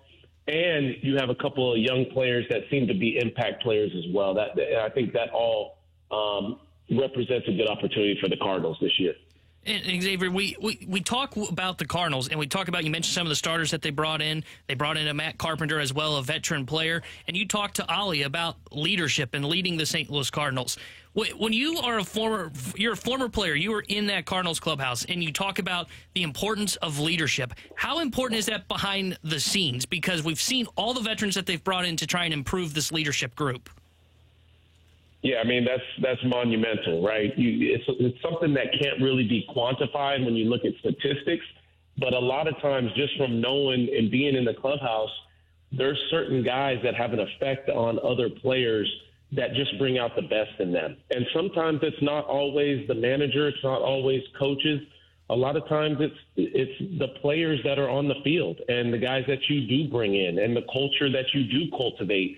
And that was something that I was able to talk to Ollie a lot about, is culture, and how having tough conversations with players is something that needs to be done, and something that has been done in the past. But now you approach it a little bit differently with younger players, a Jordan Walker who's going to have huge impact on this team, but having tough conversations with him. Same thing with Mason Wynn, who will be learning along this process. But I think when you think about leadership and guys with experience, I think of Sonny Gray, right? Another guy that's won before, and he's had ups and downs in his career, but has been finding out how to be successful even on the second part of his career. The same thing with Kyle Gibson and Lance Lynn. Like, those guys are going to be so important when you talk about cultivating the right culture within that clubhouse. And that's so important when guys have left, like an Adam Wainwright and a Yadier Molina and even Pujols as of recent. Xavier Scruggs joining us here on 101 ESPN. Xavier, when you think about those players that you just mentioned, Yadi, Waino, Albert, you can go back further, whether it be Ozzie Smith or Bob Gibson, like the best players for the Cardinals have been their best leaders inside of that clubhouse as well. They've been guys that are not afraid to hold players accountable. They lead by example. They do all of the things that you're looking for from leadership. I am curious for you, for a guy that's been inside of those rooms before, how important is that your best players are your best leaders? Yeah, I think, a lot of times we look towards guys that, are putting up the big numbers or producing, and we expect them to be leaders. But a lot of times that is not necessarily the case, especially from a vocal standpoint. A lot of times you'll see those guys who put up numbers are some of the quietest guys in the room, and you can just see them leading by example, and that's important. But I also think it's really important that young guys feel the opportunity to lead when they have those chances. And I think it's going to be important with this team moving forward as they look to create their own identity. And maybe it's not necessarily young is the right word, but I look at guys like Brendan Donovan, who will need to continue to step up and be in a leadership role. I even look at, when you look behind the plate in a Wilson Contreras coming over recently, he's not an established Cardinal for a long period of time, but that leadership is just as important. So it's not necessarily the guys that are always the top player or the top producer, but I think sometimes it can even be guys that have been there the least amount of time, but still have the ability to lead. Because there's guys that have the ability to lead that aren't necessarily the top producers as well. Hey, Xavier, I also loved your interview with Harrison Bader that you did, the former St. Louis Cardinal center fielder, now New York Met. And one thing that he talked about that I found interesting, I'm curious from kind of a former player's perspective, is he talked about defense and how defense never slumps, and how when you look back at that 2021 team, how he trusted everybody that was around there and how good that team was. And I think they had 5 Gold Gloves on that roster. When you think of that from like a pitcher's perspective as well, do pitchers kind of get a sense of that as well, to where like last year, the Cardinals defensively were not very good, and then the pitchers, do they lose a little bit of faith in that defense when the defense struggles? Yeah, I wouldn't say it's so much faith, but I would say it would be losing a little bit of, the most confidence that you would normally have in them, right? And maybe that mentally affects a pitcher by just putting a little bit too much pressure on themselves. But I think that Harrison Bader, sitting down and talking with him on my show, I realized that there's an offensive approach that he brings to the defensive side. There's an aggressiveness that comes along with a mentality of, I want the ball. I don't care if I have 5 Gold Glove defenders around me. I want to be the one that makes the out. And I think that's got to be a mentality that's, just as important with the foundation of this Cardinals team, right? Like, we know that we have great defenders on the corners, but now it's about everybody having that same mentality of being aggressive towards wanting to make the outs. And then when you have that aggressiveness, along with that needs to be the consistency of the fundamentals. And I think that's what the Cardinals lost a little bit of last year, is just the fundamental aspect of making the routine plays. And I'm sure that's something that will be a priority of this year for Oliver Marmol. Xavier Scruggs joining us for just another couple of minutes here on BK and Ferrario. Xavier, when you look at this National League, we've been talking about some of the projections that have come out over the last couple of days. Fangraphs had theirs. Pacoda had them. Everybody's doing this right around this time of the year as we get closer to spring training. And they all kind of say the same thing. Atlanta and LA are amazing. And then there's everybody else, like the other 10 teams that are in this muddled middle in the National League. How do you view the Cardinals relative to that middle in the National League? Do you view them towards the top of it, the bottom of it? How do you view this team heading into 2024? Yeah, I view it with an opportunity to win the division. I expect guys to have some bounce-back seasons, but I also look at the Brewers, who take a step back from, not having an ace anymore in a Corbin Burns. I think you take advantage of that. I think you look at some question marks with some of the other teams. Yes, there will be teams that will look to be at the top, like the Cincinnati Reds as well, will be obviously in that mix. But I also think about, you can't discount any other teams, but you can look at yourselves and say, we have an opportunity to be much better than we were last year. There's a reason why the Cardinals organization is a staple for winning. And I think if they find a way to get back to that, which I think a lot of it stems from starting pitching, which they went and did some things. It may not be what everybody wanted to see as far as like extreme impact, but I look at, it's important to get innings. And that may be something that some of the other teams that we look at in the division could possibly be missing moving into 2024. And I even look at the Cubs. They're still looking to possibly go get an ace. Yes, Justin Steele was good last year, and they brought in Shota Imanaga, but I still almost trust this Cardinals rotation better than I would that rotation at this point. Xavier, how do you feel about their offense as well? That's something we get questions about a lot here in St. Louis. A lot of people not as high on the offense as we are on this show. Yeah, it's hard for me to discount what guys have done in the past. Now, obviously, last year wasn't necessarily the best year, but I also look at if you expect guys like a Nolan Arenado and a Paul Goldschmidt to get off to the starts that they normally do, and they're not always playing catch-up, I think you look at a different type of offensive team. I look at Jordan Walker, another year under his belt, probably more power develops there. I think that's going to be just as important. But mostly to me, I look at guys with another year of understanding, even an example is Wilson Contreras. He started off extremely rough last year. Guys realizing, okay, we don't have the opportunity to have these slower starts. If they put it together early, I think you see this team taking off. Xavier, final thing for me, and we appreciate the time. Thanks so much for hopping on with us today. You can watch him on Show and Go with X. You can follow him on Twitter at Xavier Scruggs, XAVIER_Scruggs over on Twitter. If you have one bold prediction, maybe a guy that you think is going to outperform expectations, maybe it's just a team-wide expectation for you, one bold prediction for the St. Louis Cardinals heading into 2024, what would that be for you, Xavier? Dang, a bold prediction? Okay. I like this. A bold prediction. You know what? This may not be that bold, but Mason Wynn goes and wins the Rookie of the Year on the National League side.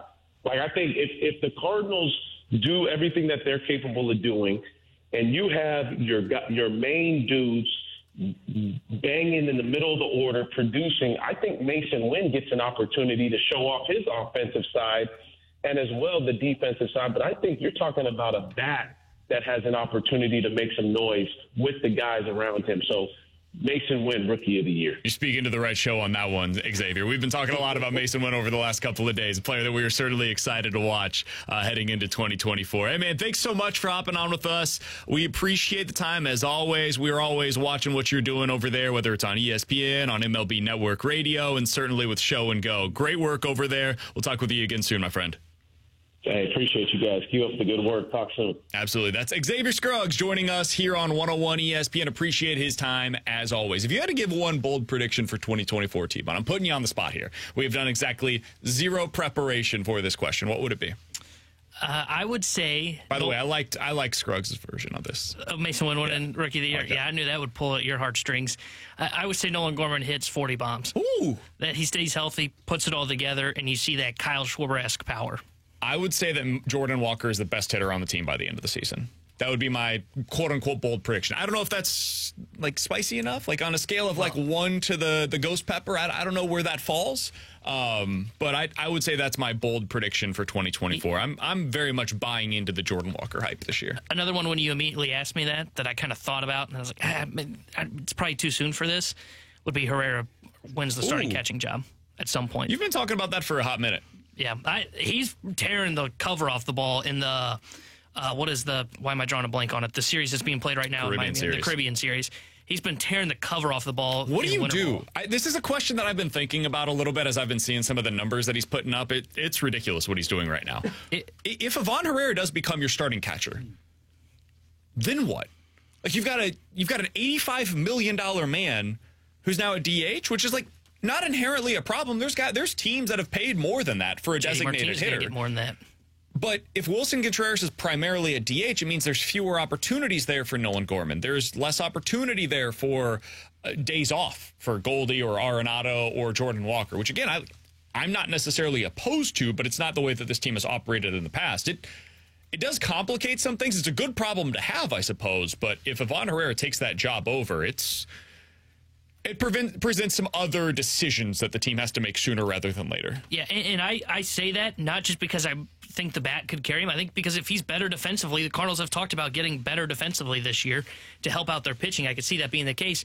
I think if you're winning when this happens, say it's like July and this occurs, and you're in the NL Central race, that's when what they should do. I don't know if they would do it. That's when they start to say, okay, if we have Contreras at DH, we've got Herrera at catcher, somebody in that middle there, Donovan or Gorman, is being blocked from that DH spot. There's your number one trade chip going into the deadline, where you hopefully try and go and get that number two starter that then puts you back into that conversation. Now, will they do that? Call me skeptical because they continue to kick the can down the road. But I think the reason I didn't throw that out there originally is because I think we're probably a year away from that. I agree. But I could see a scenario where if he is playing well and he's better defensively than Willson Contreras, I could see where maybe they do kind of kick the tires on it, and instead of it being like where he gets the day game in a 3-game set, maybe there's times where we see him start 2 of 3 games, or maybe he starts a series behind the plate just because they like the defense that he can provide. He's Tanner Hendrickson. That's Bradford Browns. I'm Brandon Kiley. If you missed any of our conversation with either Xavier Scruggs or Keith Law, you can check those out on the podcast page after the show today. 101ESPN.com. The free 101 ESPN app is where you go to find it. Those are presented by Dobbs Tire and Auto Centers. You guys can also watch us on YouTube. YouTube.com/101ESPN STL. That's where you can go over, get involved in the chat. They like to call themselves the Graveyard over there. Used to be dead. It is very much alive as of today. So youtube.com/101ESPN STL. That's another way for you guys to stay involved in the show. But coming up next, we got to dive into the junk drawer, a nationally prominent radio show. Had a problem yesterday that we've dealt with here on our show. We'll discuss it next here on 101 ESPN. Saturday, college basketball is on ESPN. Kansas and Baylor tip off at 5. Your home for the NCAA is 101 ESPN.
101 ESPN Sports Center. Edmond on the mend. Good afternoon. I'm Bradford Bruns, and this SportsCenter update is brought to you by Saliga Heating and Cooling. Tommy Edmond of the Redbirds swung by the opening drive in the 8 o'clock hour and confirmed that his wrist is progressing from an arthroscopic procedure last October. He also discussed modifying his physical preparation for the outfield assignment to come. After experiencing playing center for several days in a row last year, it definitely was a little bit higher volume of sprints, just running to the gap, throwing the ball in. And so one thing I tried to change a little bit was just make my distance sprints a little bit longer. Edmond's full chat with Randy, Brooke, and Dan now pops up on 101ESPN.com. Elsewhere on the diamond, Jose Altuve and the Astros reach a $125 million contract extension over 5 years. Hoops tonight brings another chance for Mizzou to register its first conference win. Texas A&M rolls into Columbia at 8 p.m., while SLU takes on LaSalle in Philly. This SportsCenter update was brought to you by Saliga Heating and Cooling, an independent American Standard heating and air conditioning dealer. We're right back to more of it. It's BK and Ferrario, live from the Car Shield studio on 101 ESPN.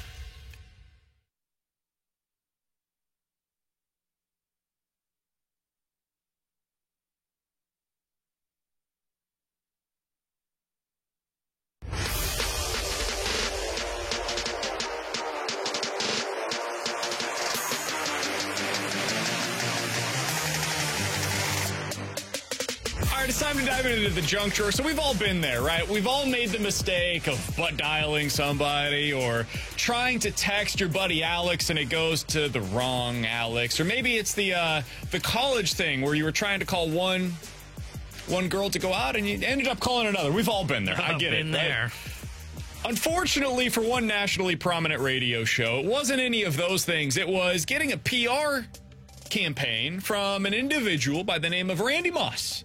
They were going to have this guy on, Wow, what a get. Former NFL wide receiver, one of the best to ever do it. I'd be curious his thoughts on, the Bill Belichick run that is now coming to an end. Looking back at the 07 Patriots, that dynasty that existed, comparing it to the current Chiefs dynasty. There's a lot that I could get into with one Randy Moss. As a producer, that get is like Christmas. Yeah, you can't ask for a whole lot more. Well, Boomer and Gio were expecting to have Randy Moss, the former NFL wide receiver, the Hall of Famer, on their show this week at Super Bowl Radio Row. And then this happened. What is Randy Moss promoting, by the way, Al? Do you know? It's something having to do with horse racing. Really? He's very into horse racing. Are you sure this is the right Yeah. Not the other Randy Moss, the wide receiver, not Randy. Is there another Randy Moss? There's a There's an announcer, Randy Moss, who is into horse racing. Who's into horse racing. Please tell me that's fake. Just wanted to check to see if you would be interested in current NBC sports broadcaster and former NFL Network broadcaster and reporter. That's right. You booked the white Randy Moss. Oh my God! What, you idiot! First of all, I was thinking, there's no way Randy Moss is coming here.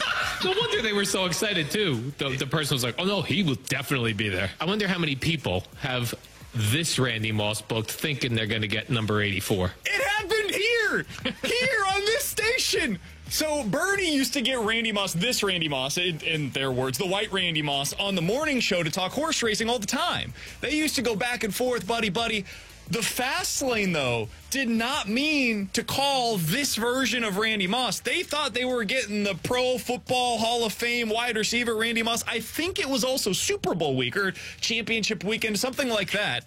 And so they get Randy Moss on, and Randy's excited. It was BT with him at the time. I listened to the interview earlier today. They ended up actually having him on, but they did it not with the understanding that he was at that point the Hall of Fame wide receiver Randy Moss. They just did a super disappointed, scolding my child Brad Barnes version of Randy Moss, where it was I guess we got to have this guy on. What are we going to do? Just cancel the interview?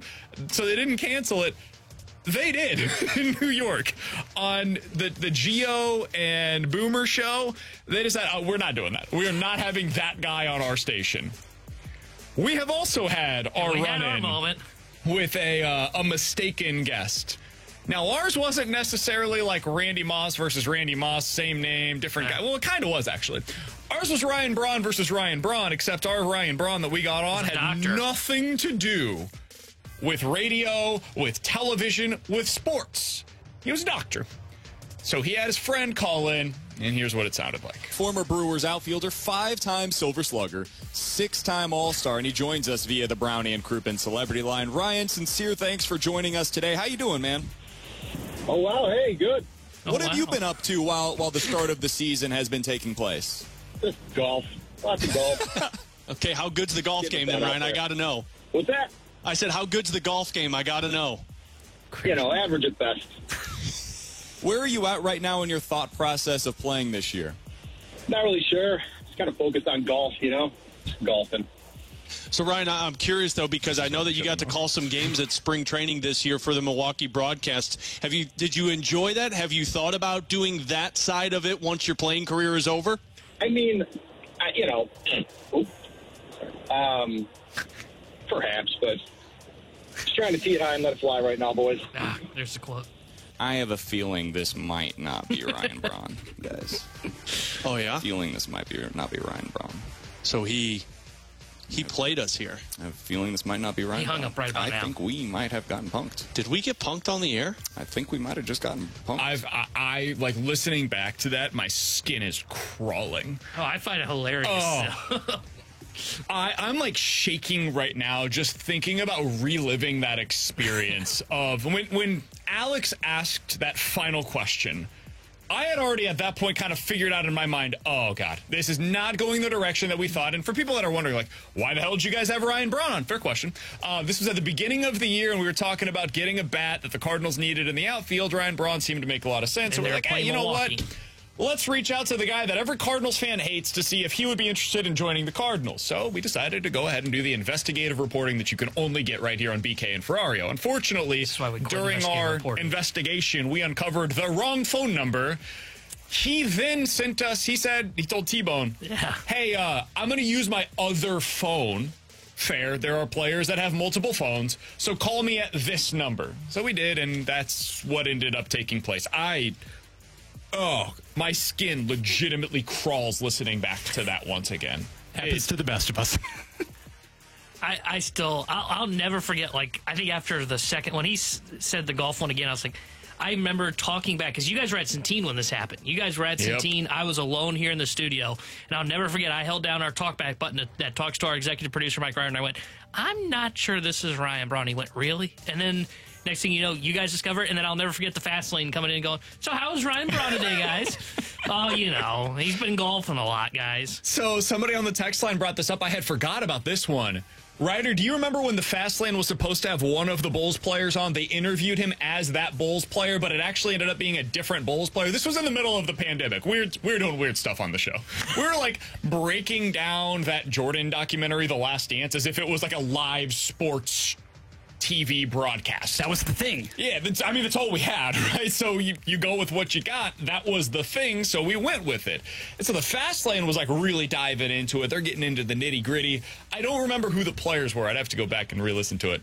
Bill Winnington versus Bill Cartwright was apparently the two guys, and they interviewed one of them as if he was the other guy. And if I'm not mistaken, I think he answered the questions in the form, it was like a role play situation where like both sides didn't want to acknowledge, oh no, we're talking to the wrong person. We're definitely talking to the wrong individual here. So we're not the only one that has had these kinds of mistakes. I just want you guys to know we're in good company. The Fast Lane has done this not once, but multiple times with multiple different iterations of the show, by the way. The one that I'm talking about was, I believe, who was with Randy at that point? I think it was Randy. There was a couple other changes that had already been made. Might have even been Stelter at that point. And then when we did it, Randy there. You know Gio. what? I just feel better that a major market in New York can have these kind of screw-ups. It makes me feel that I could still get to New York if I wanted to, That That's even though I booked the fake Ryan Braun, the doctor, at least it happened. Ranj was the one that screwed it up. That's right. Ron screwed it up with them. Barnes screwed it up with Randy Moss, and then the producers for Gio and Boomer was the ones that did it up in New York. And T-Bone takes full credit, full blame. No, I do not. I just texted the number I received from one Brandon Kiley. Coming up next, is this Cardinals offense good enough to carry the team in 2024? I seem to believe that it is. I'm going to go ahead and go out on a limb and say that our text line, 314-399-9646, does not view it that way. We'll discuss it next here on 101 ESPN. We want to hear from you. Text us at 314-399-9646 on the Air Comfort Service Heating, Cooling, and Insulation text line on 101 ESPN.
Hey, it's BK. It's time to unlock your inner champion today. You can do so by going to victorymenshealth.com. Over there, you'll learn all about the options that they have available for you. Whether you're looking for weight loss, testosterone, erectile dysfunction, all of it available for you in different forms over at victorymenshealth.com. They have had three locations already available for you in O'Fallon, Illinois, O'Fallon, Missouri, and they had one more location available in Town and Country. Now they have opened up a fourth location. It is in Sunset Hills, Missouri. They opened up just this past week, so give them a call. Check them out over at victorymenshealth.com. And if you don't want to go into the actual locations around the area, maybe it's too long of a drive, whatever it might be, you can check them out at victorymenshealth.com. They have a telehealth option as well for residents of both Illinois and the state of Missouri. Whether you're interested in the weight loss, hormones, micronutrient testing, depending on what it is that you're interested in, they'll ship the lab draw kit directly to your home. And once those results are in, they'll do a video telehealth consult to review your results with you. Never even have to go in for them.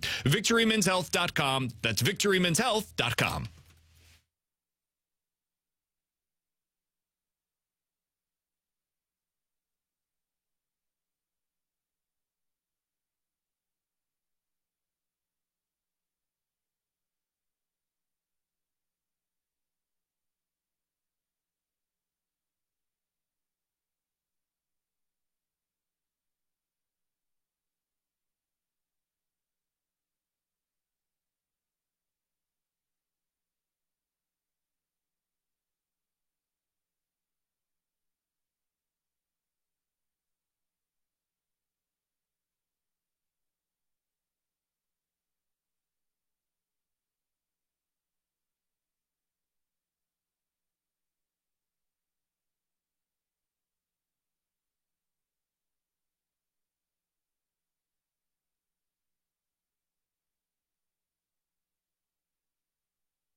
Where St. Louis gets its sports. WXOS, WXOS HD1 East St. Louis, 101 ESPN. This This is exactly where you want to be listening to us. It's BK and Ferrario, live from the Car Shield studio on 101 ESPN. Some news in Major League Baseball, specifically for your St. Louis Cardinals. We don't need the breaking news on this, Bradford. It's not that big of a story, but something that I was paying attention to. Guillermo Zuniga, the guy that we all fell in love with at the World Baseball Classic this time last year, he's been traded to the LA Angels in exchange for cash considerations. In other words, the Cardinals said, here, clear that roster spot for us. You can go ahead and have them out in LA. T-Bone, there was a big story that took place here in St. Louis last week when, 2 weeks ago maybe it was at this point, the Cardinals decided to DFA Little Papi, in the words of Alex Ferrario. And when they did so, I'm talking about Moises Gomez, for those that aren't familiar. There were a lot of Cardinals fans that were furious and were like, oh, this is the next version of Randy Rosareno or Adolis Garcia. No, it's very likely not going to be that. T-Bone, you know how I know it's not the next version of Randy A. or Adolis Garcia? Nobody picked him up. Is he still in Memphis? He got outrighted to Memphis. The Cardinals still have this guy in their organization. They just don't have to carry him on the 40-man. The entire league could have had him for free. For free. Nothing. It cost them nothing other than a roster spot. Do you know how many terrible 40-man rosters there are? Do you know how many guys that have no chance of playing Major League Baseball this season are on 40-man rosters across the league? Looking at a lot on the Cardinals right now. And yeah, like the Oakland A's were like, we don't want him. We don't know where we're playing in 2024 or beyond. We have a bunch of dudes that you have never heard of playing for us this year. But that guy, Moises Gomez, who had 39 home runs in AAA in 2022, we don't want him. We got no spot for that guy on our roster. So maybe the Cardinals weren't as wrong on Moises Gomez as Cardinals fans were. Some Cardinals fans were leading you to believe. This is the one. If there is a move that is likely to come back to haunt the Cardinals, I don't think it's like this guy isn't going to be a closer or anything, but they do need relievers, and they essentially just released a guy from their roster on their 40-man that I think has a real chance to be like a major league capacity reliever in 2024. So if you want to get mad at a move, I think this is actually the one to be upset about when they still have on their 40-man roster guys like Michael Ciani and Jared Young and Jose Fermin. And Lucan Baker. Those guys, I believe, have less of a role on the 2024 Cardinals than what Zuniga could have had, but that's where we're at. That's the news right now for the St. Louis Cardinals. Yeah, I was surprised when they decided to DFA Zuniga. And look, I get it. I mean, you look at his minor league stats from last year. Terrible. Whew, it was bad. But I thought for sure, based on what you saw from, as you mentioned, the World Baseball Classic, where I think he mowed through his Goldie, Trout, and Arenado, if I remember correctly. Struck out all three of those guys and looked just unbelievable. I thought they wouldn't give up on that stuff that quickly, especially because you're right. They've been looking for bullpen arms. He would be one of those that could ride the train between Memphis, or the shuttle between Memphis and St. Louis. So I was a little surprised that they just kind of gave up on him and just kind of let him go and now traded him to the LA Angels for cash, because I thought a lot of those guys, I mean, those guys that you just mentioned, what is the role for me? Do you really need a defensive-minded second baseman on the 40-man roster? What is the role for Lucan Baker under the 2024 Cardinals? At least I could have seen a role for Zuniga being one of those guys that could ride the shuttle between Memphis and St. Louis. So you know what? I am upset about this, and we didn't get enough cash for Zuniga. All right, so the other thing that I wanted to get to here was the Cardinals offense, because you guys know I'm driving the hype train this year for the 2024 Cardinals offense. It's going to be different than it was last year. Mostly because of health. I think the Cardinals actually were pretty good last year offensively. People make it out to be like they were some terrible offense. They weren't. They were erratic. They need to be more consistent in their performance, and they certainly need to drive in runs with runners in scoring position in a way that they just didn't early on last season. A lot of that goes back to, hey, really bad start for Nolan Arenado, and when you've got a cleanup hitter that's struggling the way that he did, you're not going to drive in runs the way that you really want to. But T-Bone, heading into this season, I genuinely believe they have a chance to be similar to the 2013 St. Louis Cardinals. And that season, you had Yadier Molina, who had an OPS over 830. You had Alan Craig around that same range. Matt Carpenter finished the year batting .315. You had Matt Holliday hitting .300. A solid season out of John Jay. Good season, really good season out of Carlos Beltran. It was the start of the Matt Adams experience here in St. Louis as well. You had like 7 dudes that you really trusted, liked having in your everyday lineup. I go through the Cardinals lineup heading into 2024, 1 through 7. They should be really strong.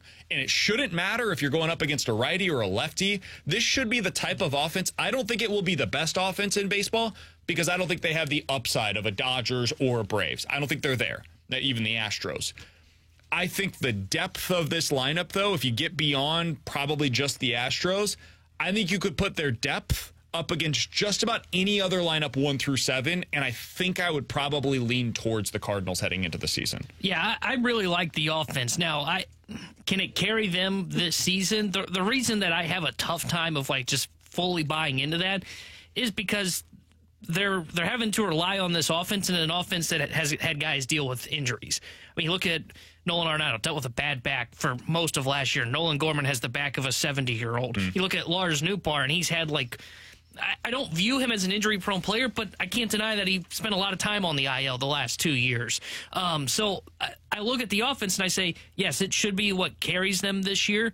But there are some guys that we see, and I don't even think it's the erratic part that you had mentioned when you brought this up. I don't even so much as that lineup 1 through 7 is erratic. I think it's they deal with injuries erratically, which then kind of throws off everything offensively, and you all of a sudden have guys hitting where they don't need to be in the lineup. And that's when I think, because they have so many question marks on the starting pitching side, that's where it makes me concerned. Where if they start to deal with injuries, well, then you're just bleeped. Now your offense is going to take a bit of a hit, and I don't think the pitching can then prop itself up to kind of carry the offense for a sustained stretch. So can the offense carry them?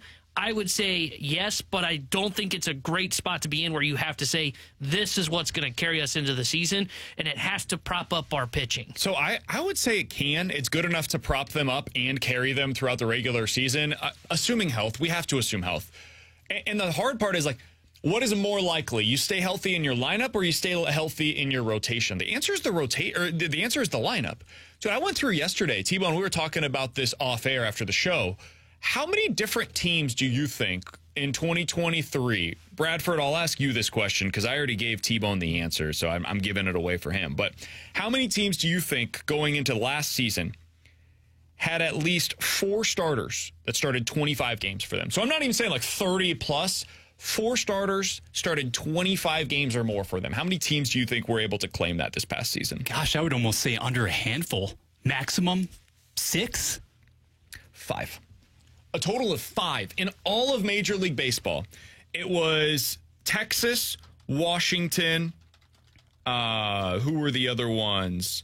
Toronto, Seattle, and Minnesota. Those are the 5 teams. And this is not some great, 4 starters, 25 or more starts for you. I'm expecting that out of 4 of the Cardinal starters going into the season. That is the bare bones necessity for them. So going into the year, you should probably expect one of the guys, whether it's Sonny Gray, Miles Mikolas, Kyle Gibson, or Lance Lynn, to get hurt and start 20 games for you this year. And so you'll need 12 to 15 starts in that spot of your rotation from somebody like a Zach Thompson. And then if that ends up happening, Steven Matz is not starting 25 games for you this year. That's just not what he does. You're probably going to have to dip back into the minor league level, and maybe that ends up being Matthew Liberatore. Maybe TK Roby's ready at that point in time. You're going to need the lineup to carry you at certain portions of this season, and I think they're capable, man. I think it needs to be as good as you were, though, in 2013 in order to do that. You can't have guys that slip in. You can't have guys that go into this season and, Lars Nootbaar, you got to play 140 games this year. This is the year that it has to happen. And if you don't, the Cardinals are going to have to say that we can't trust him to start 140 games in the future. This is the year where you make that determination. Tommy Edman, you got to be able to handle center field. Jordan Walker, we've got to be able to trust you in right field. Nolan Gorman, is the back issue something that's going to make you a DH every day, or can you actually play the field for us on a regular basis? Arenado, Goldie, both have back issues. Can those guys actually go out there and not just be on the field, but be significant contributors, star-level players for 140 games for us this year? If you can't get that out of this team this season, then they're going to have to make some significant changes. I believe in them. I believe this roster is good enough position player-wise to be able to carry them through the regular season to get to 88, 90 wins. But this is the year where we actually got to see it. It's time to put up or shut up for this offense. Yeah, this is going to be the year. And I think an offense can kind of carry you through a regular season. But then I think your ceiling is so limited in the postseason because we see it all the time. You start to face the best of the best when you're going up into the postseason, and that's when you see good offenses kind of get slowed down or shut down. And that's why, like, can they carry the Cardinals? I think they can in the regular season. Once they get to the postseason, though, I think their ceiling is so limited because I think you have to have elite pitching to be able to get through October and get to the World Series. And that's where I would say, yeah, that's where I think their ceiling kind of ends. Maybe they can win a wild card game because anything can happen in a best of three. Then the divisional round, I think it's going to be really hard to get past that without having elite pitching. And this is another reason why I would just go sign Blake Snell or would have traded for Chris Sale, because you're going to have to fill those starts somewhere. And right now you don't really have an obvious answer internally to do that other than Zach Thompson, which is a fine answer, but he's certainly not somebody that I'm expected to be at the front end of the rotation. And if you have a 10 start stretch for Sonny Gray where he's unavailable for you, dude, I don't know what this rotation does. They're screwed, and they need Sonny Gray to be healthy all season long. In 15 minutes, we're talking to Chris Kerber, the voice of the Blues. Blues back in action this weekend coming off of the All-Star break. What is the one player that Chris Kerber has circled for the second half of the season that he's most curious to see what the Blues are able to get out of him? We'll get to that with Chris Kerber coming up in about 15 minutes or so. More likely to happen. 314-399-9646 is the Air Comfort Service text line. You give us two scenarios. We'll tell you which one's more likely here on 101 ESPN. Blues hockey can be heard exclusively on 101 ESPN. Get the info you need before and after every Blues game with the First Community pre- and post-game show driven by Clement Ford, and catch every Blues home game from the First Community Terrace. Bring out the Zamboni! Hey, it's BK. You just couldn't pick a worse time to sell your home than right now. Sure, it's worth a small fortune, but are you really going to swap that to maybe 3% interest rate and pay 7 or 8% on a new home instead? I personally wouldn't recommend it. And you don't have to with the Get Paid and Stay program from Truehold. This is a big time thing that they're doing. With the Get Paid and Stay program, Truehold will buy your home now at its best current value, and you get to bank all the cash while you continue living in your home until either the interest rates come back down or just as long as you'd like. Totally your call. Plus, you don't have to pay the property taxes, the insurance, or the upkeep any longer. Truehold will pay all of those expenses for you. To learn more about Truehold's Get Paid and Stay program, call 1-855-300-9993 or visit them at Truehold.com for the smarter and faster way to cash out on your home's full value without having to move. That's 1-855-300-9993 or visit them at Truehold.com.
It's BK and Ferrario, live from the Car Shield studio on 101 ESPN.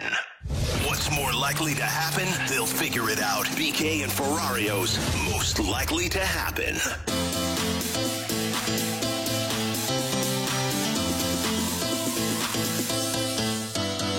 314-399-9646 is the Air Comfort Service text line for more likely to happen. You give us a scenario, we will tell you which one is more likely here on 101 ESPN. T-Bone, more likely to happen. The Chicago Bears end up in the Super Bowl in the next 5 years, or the LA Chargers end up in the Super Bowl next year? That is a good one. Next year for the Chargers.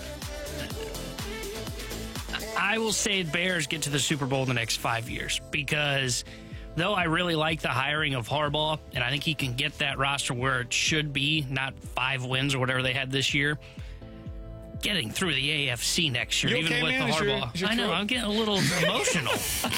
I don't know what's going on. Sorry, everybody.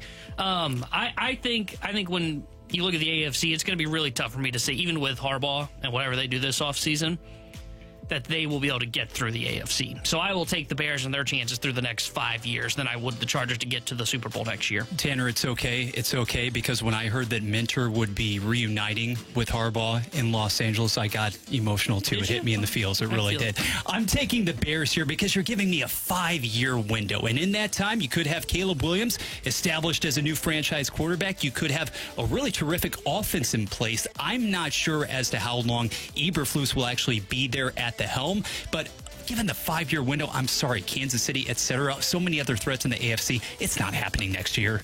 So I think people underestimate just how much changes in a 5-year stretch in the NFL. Like 5 years ago, the LA Rams went to the Super Bowl with Jared Goff, Todd Gurley, Robert Woods, and Brandon Cooks. Great team. That was 5 years ago. All of those dudes are either out of the league or certainly not on the Rams at this point in time. Now, Jared Goff's still in the league, very much a significant piece of what the Lions are trying to build in Detroit, but things change quickly. And if you think about some of the teams that mattered this year in the AFC, for example, like the Buffalo Bills 5 years ago weren't the same team as they are today. The Buffalo Bills 5 years ago went 6-10. Now they're consistently one of the most impressive and imposing teams in the AFC. The Kansas City Chiefs 5 years ago, it was year one of the Patrick Mahomes experience. That was a very different version of Patrick Mahomes and this Chiefs offense than what we're seeing right now. So I say all of that to say this. It's the Bears. I think the Bears 5 years from now, if they get the quarterback right, it really doesn't even matter who they end up having as their head coach, their OC right now. That stuff all gets figured out over time if you get the quarterback right. So I'm going to go with the Bears. I like the Chargers hiring of Jim Harbaugh. I like Justin Herbert. I think we got out over our skis a little bit on what Herbert is at this point in his career, but I think the Chargers will be solid next year. I don't think they're going to win a Super Bowl because of how good the AFC is. I think the Bears have a real chance to be able to get this thing turned around quicker than some expect. T-Bone? Guys, more likely to happen. The Binnington-Hofer tandem gets the Blues to the Stanley Cup Finals. No. Or the Miles Michaelis-Sonny Gray tandem gets the Cardinals to the World Series. Oh, not so fast to say no now, are we? It's quick, BK. So you're not saying just this year for the Hofer-Binnington tandem, by the way. You're saying like in general. I was saying this year. Oh, okay. Because Gray and Michaelis, if you wanted to go long-term, I guess I'll go Gray and Michaelis. I don't think this Blues team can make it to the Stanley Cup final. Not even with great goaltending. I don't think they're capable of that. I think the offense is capable of driving this Cardinals team to the World Series. I think it's unlikely. Like, what are the odds? 2, 3, 5%? It's incredibly unlikely. What do I think the odds are of the St. Louis Blues with this middle six making it to the Stanley Cup final? 0. Literally 0. 0 chance of that taking place. I hope to have nothing more than for us to revert back to 129 on February 7th of 2024. We listen back to this and say, hey, BK was an idiot. He said there was no chance of the Blues making it to the Stanley Cup final, and now look at him, right? We'll put together the montage. It'll be ready to go. It's not happening. There's a 0% chance of this team making it to the Stanley Cup final. So I'll go Cardinals. BK, I'm on your side here as well because this is no referendum on Binnington, on Hofer, on that goaltending tandem that the Blues possess, but rather we talked about it yesterday on the show. In order to advance in the Western Conference, in order to make waves in this conference, you're going to have to go through an absolute gauntlet. You're talking about Colorado. You're talking about Vegas. You're talking about Edmonton, which just last night had a 16-game winning streak snap, not to mention Dallas and some other teams that are markedly better than you as a unit right now, irrespective of what happens at the trade deadline. No. I'm with you. All right, Brad. I would say Binnington. I would say Binnington and Hofer get the Blues to the Cup. Really? Because I think a goalie can steal a series. Now, doing it 3 times would be very difficult. A series. But I could see where if Binnington plays really well, then goes cold, you have someone to fall back on in Hofer who could then take the reins. I don't trust Michaelis as the 2 to help guide that rotation through the playoffs.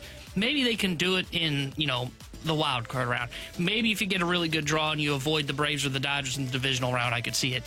I just don't see it against the Dodgers or the Braves, who I think you're going to have to go up against. I just don't think Michaelis can shut them down enough to give you a fighting chance to help be that 1-2 punch with Sonny Gray.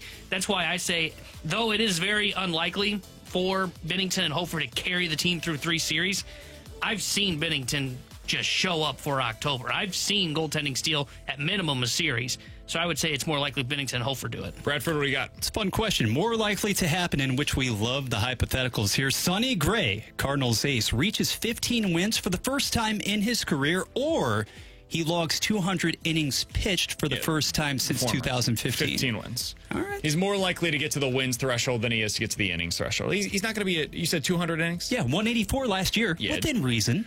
There were, 3 pitchers in all of Major League Baseball that got to 200? You're expecting, not hoping, expecting for this to happen.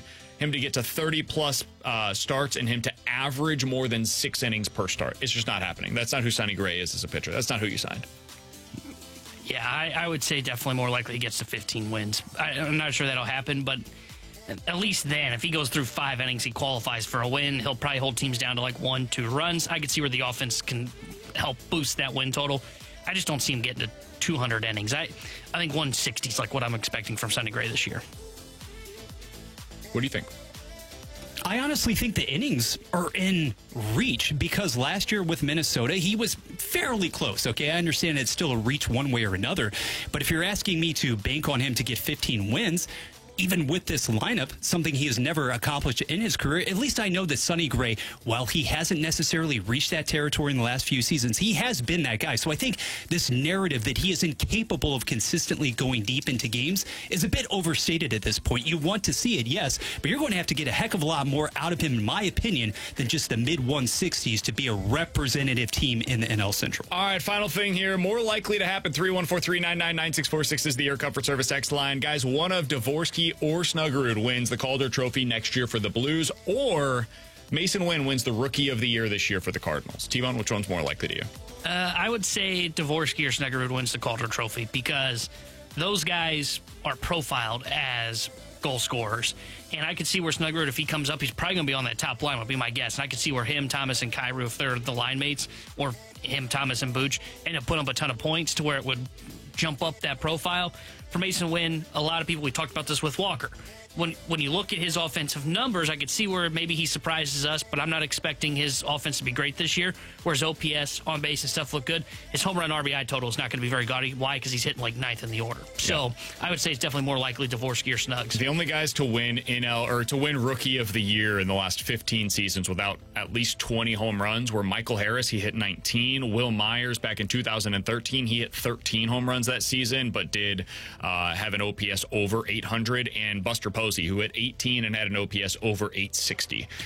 I don't think that Mason Wynn can reach the offensive thresholds that are required for you to get to a Rookie of the Year campaign. That doesn't mean he wouldn't be deserving of it. He might be so excellent defensively that we in St. Louis will view him that way, but I don't think nationally he'll be able to put up the offensive numbers to get him there. Slug, baby, slug. That has to be the story, even in one's rookie campaign. I'm with you, Tanner. I think that either Dvorsky or, for that matter, of course, Snuggerud will be that individual individual. The key word you mentioned there, profile. And if you're talking about one or the other or both receiving substantial time in the top 6, sounds like a recipe for success to me. That's Bradford Bruns. He's Tanner Hendrickson, and I'm Brandon Kiley. Coming up next, Chris Kerber, the voice of the Blues, here on 101 ESPN.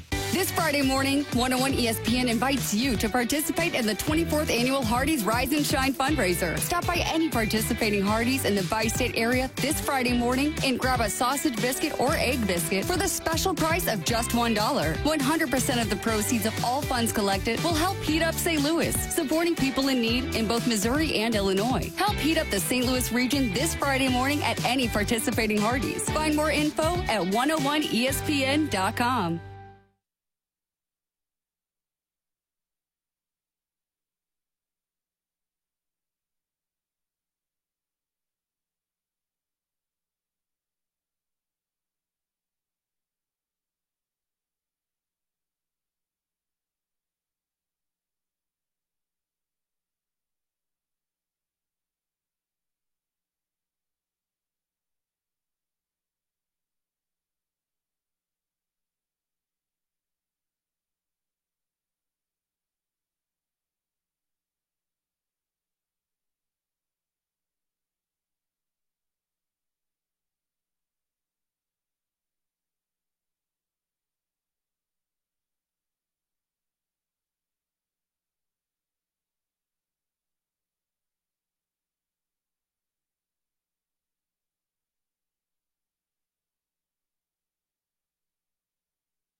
Hey, folks, Chris Kerber with you here. And look, I know the temperature's a little bit mild right now, but you know it's still winter in St. Louis. And what are you going to do if that furnace of yours starts to sputter? If it starts to make some noises, maybe it's not putting out heat the way you need it to. You call my folks at Classic Air Care. ClassicAirCare.com. And by the way, when you spell air, it's A-I-R-E. Classic Air, A-I-R-E, care.com. They're local. They're going to take care of you. They might even be now running a local company that you used to know. And the coolest part about this is how they treat their employees. When they take a company in, the employees keep their tenure. The employees keep their logoed shirts. They keep the logos on the truck that they've had. And then when they're coming to your door, it's the same people that have been servicing you for years. You know you're going to get the quality from the people coming into your house because these employees are treated extremely well, and they are valued. If they value their employees, the employees will then value the customer, and that is how it flows at Classic Air Care. Head into Classic Air Care now. Call Classic Air Care or look them up online at ClassicAirCare.com, a 4.8 rating on Google.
Your insight and honest opinions on the world of sports. Use the mic drop feature in the 101 ESPN app. Say it and send it to us. Now in the App Store or Google Play.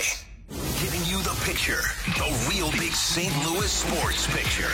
It's BK and Ferrario, live from the Car Shield studio on 101 ESPN. Bring out the Zamboni! It's time for Curbside with the voice of the Blues, Chris Kerber. Brought to you by Scott Lee Heating Company, a proud Mitsubishi Electric Elite contractor. Let's go out to the 101 ESPN hotline to be joined by Chris Kerber, the voice of the Blues. He's been enjoying, I would assume, his all-star break. Blues not back in action, though, this weekend in Buffalo against the Sabres. They get one of the extended breaks of all of the teams across the league. Kerbs, appreciate the time as always, man. How you doing today? BK, doing great. Just heading home from Kansas City. Spent some time today touring UMKC, but also in the Negro Leagues Museum. I had never been in that before, so I'm pretty excited. What an amazing experience that was to finally get in there and check that out. That is, for anybody that is listening, a spot I cannot recommend enough. If you spend any time in Kansas City and you have an opportunity to go to the Negro Leagues Baseball Museum, it is the crown jewel, in my opinion, of Kansas City. It is well worth your time. Carve out some time, though. You could stay there all day long if you really wanted to. It's worth going over there for a day trip for sure. Yeah, and you know what, too, BK, I don't know if this is a new exhibit or not, or part of it, and I didn't know this. So we went, we had some lunch, and then we're driving home. I'm curious to see this, but they've got right towards the end before, the path funnels you onto that, the baseball field that they've got in there with the statues that so many people have maybe seen pictures of. But there's this display, and it's just the coolest heck display of all these baseballs signed by former Negro League players. And, each baseball signed by one of them. Well, apparently it was a collection, and it says on the glass, it says Geddy Lee.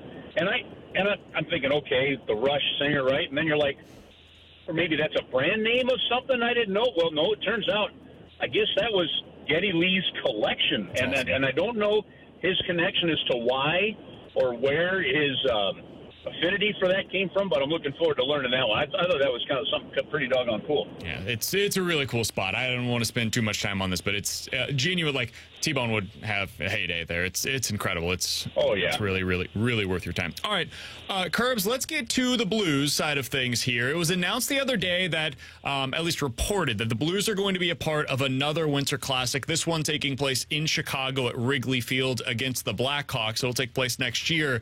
I'm curious from your perspective, Kerbs. You've seen a couple of these now. Do you feel like the luster has worn off a bit from the Winter Classic, or do you still get excited about these opportunities?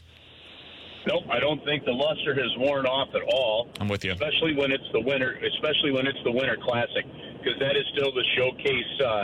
That is still the showcase event. So, going back to some ballparks they've already done them in. We've seen Fenway now Wrigley. That part I can understand why people might think that, but when you're involved in them and the markets that are involved in them, it is such a big thing in that market. And so when you get the national exposure, obviously, from the New Year's Day game, and you're kind of the only thing in town, surrounded by some college bowl games, but the players love it. The players don't seem to get old of it. And every time they announce an outdoor game, a bunch of people get frustrated because their team wasn't entered to the players like we haven't had a chance. And I'll tell you something, and this is a huge credit to the St. Louis fans, guys, this would be the third Winter Classic for the St. Louis Blues out of the last 7, maybe 8 out of the last 8. That's saying something, and it only happens because of the way this market continues to treat the Blues, and it's huge. So, no, they expanded it to include the Stadium Series and all that. It doesn't get the same height, but from a Winter Classic standpoint, BK, I think it's a huge event for everybody involved. And Kerbs, before we get to the Winter Classic in 2025, big decisions to be made here in just about a month with the NHL trade deadline on March 8th. Do you feel like there's like a need that the Blues need to accomplish at this year's trade deadline? Well, I think yeah. If you were to look at a need of what this team could use to, say, push, when they start play on Saturday night, because of the way the other teams are playing, they will still be in a playoff spot. So with 33 games to go, they will have one of the 8 playoff spots in the Western Conference. If you're looking for a need, you clearly need some finishing power up front. You clearly need, I think, just more of a game changer up front in a top 6 role. Here's the deal. You're not going to give up what it's going to take to get that. You've already seen what, say, a Monahan has taken, or what, even from a defensive standpoint, a Hampus Lindholm has gotten. It's not where the Blues are at from an organizational standpoint. Here's what I can tell you. Under Tom Stillman as chairman of the ownership group, they do not want to just be in the middle mud, right? They do not just want to be in the middle saying we're making the playoffs as a 4 seed, a 5 seed, a 7 seed, and then trying to build that way. They want to win championships. They want to be competitive. That's why at this trade deadline, I still see the Blues moving some guys that are UFAs, continuing the process they started last year. If the team ends up in a playoff spot, they end up in a playoff spot.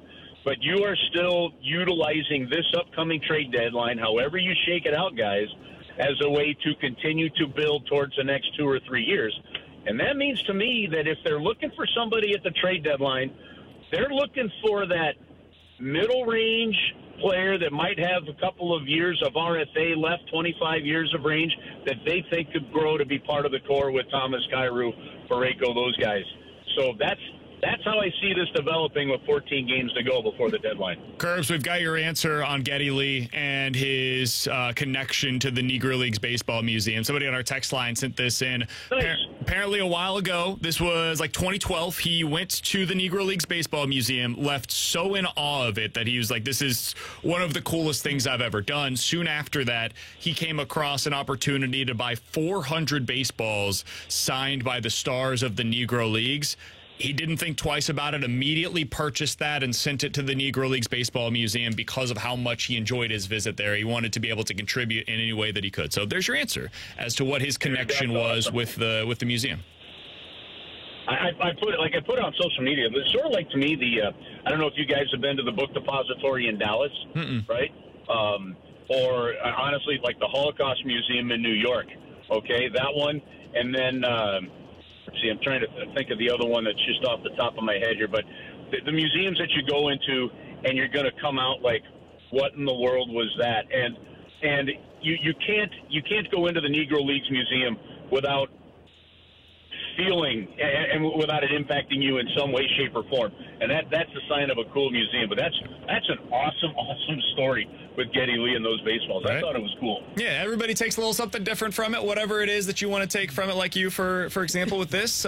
You're going to leave with something from that museum. That's right. Hey, Curbs, appreciate the time, man. Looking forward to hearing you back on the call. Blues versus Sabres on Saturday afternoon right here on 101 ESPN. Looking forward to that call. We'll talk with you again next week, my friend. All right, guys, have an awesome week. You got it. That's Chris Kerber, voice of the Blues, here on 101 ESPN. Blues versus Sabres in a matinee on Saturday afternoon coming up at 12 o'clock. I believe Alex will be back for that one, if I'm not mistaken. And then he'll be back in with us starting next week. For Tanner Hendrickson and Bradford Bruns, I'm Brandon Kiley. We'll hit the BK and Ferrario Rewind coming up next. Take the fast lane home weekdays from 2 to 6 p.m. with Anthony Stalter, Jamie Rivers, and Gary Davis on 101 ESPN. 2 former pros and 1 average Joe. The fast lane is driven by Scrap Mart Metals Recycling.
101 ESPN Sports Center. Light night on the ice as Blues remain idle. I'm Bradford Bruns with your Sports Center update, driven by Johnny Londoff Chevrolet and Johnny Londoff Autoplex. On Saturday, the Note will finally resume play in Buffalo, having not suited up since January 30th. 3 Central squads are in action this evening. Dallas could move past Colorado for sole possession of first place by notching a point against Toronto. The Wild and Blackhawks also meet in the Windy City. Baseball, the Astros extend second baseman Jose Altuve for 5 years and $125 million. In the AM opening drive, guest Tommy Edman of the Cardinals opened up about transitioning full-time to the outfield. So I'm used to playing infield. I'm really used to coming in and attacking the ball pretty aggressively. So I think I get to the ball a lot faster than most other outfielders will. And also because of playing infield, I have the quicker release. So I think those two things probably make up the difference in getting and having like a 100-mile-an-hour arm from the outfield. That complete conversation is available now on 101ESPN.com. The Sports Center update was driven by Johnny Londoff. Find new roads and shop 24/7 at Londoff.com and LondoffAutoplex.com. Are you kidding me? We're right back to more of it. It's BK and Ferrario live from the Car Shield studio on 101 ESPN. Let's run it back with a daily rewind on BK and Ferrario. Brought to you by Gloria Lou, your home sold guaranteed realty. Selling your home begins at GloriaHasTheBuyers.com.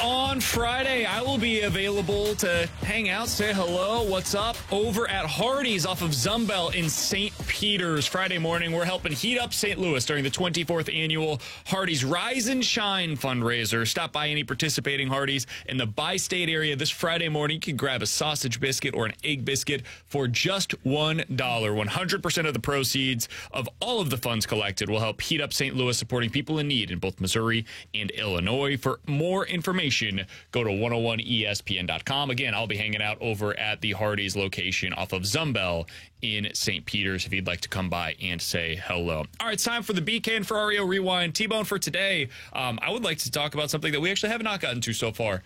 Antonio Pierce just announced that Chad Johnson is going to be a part of the coaching staff in Las Vegas. Now, T-Bone, I'm going to be honest with you. I liked what we saw from Antonio Pierce as the head coach of the Las Vegas Raiders when he was the interim this year. I am really worried about what this is going to look like over the long haul. Not because of Chad Johnson. Like, I like Chad Johnson, and he does a good job with Shannon Sharp, their podcast and stuff. And I don't know if that's going to be a good or a bad hire or whatever. He made a comment yesterday that Antonio Pierce did about why he hired his offensive coordinator, Luke Getsy.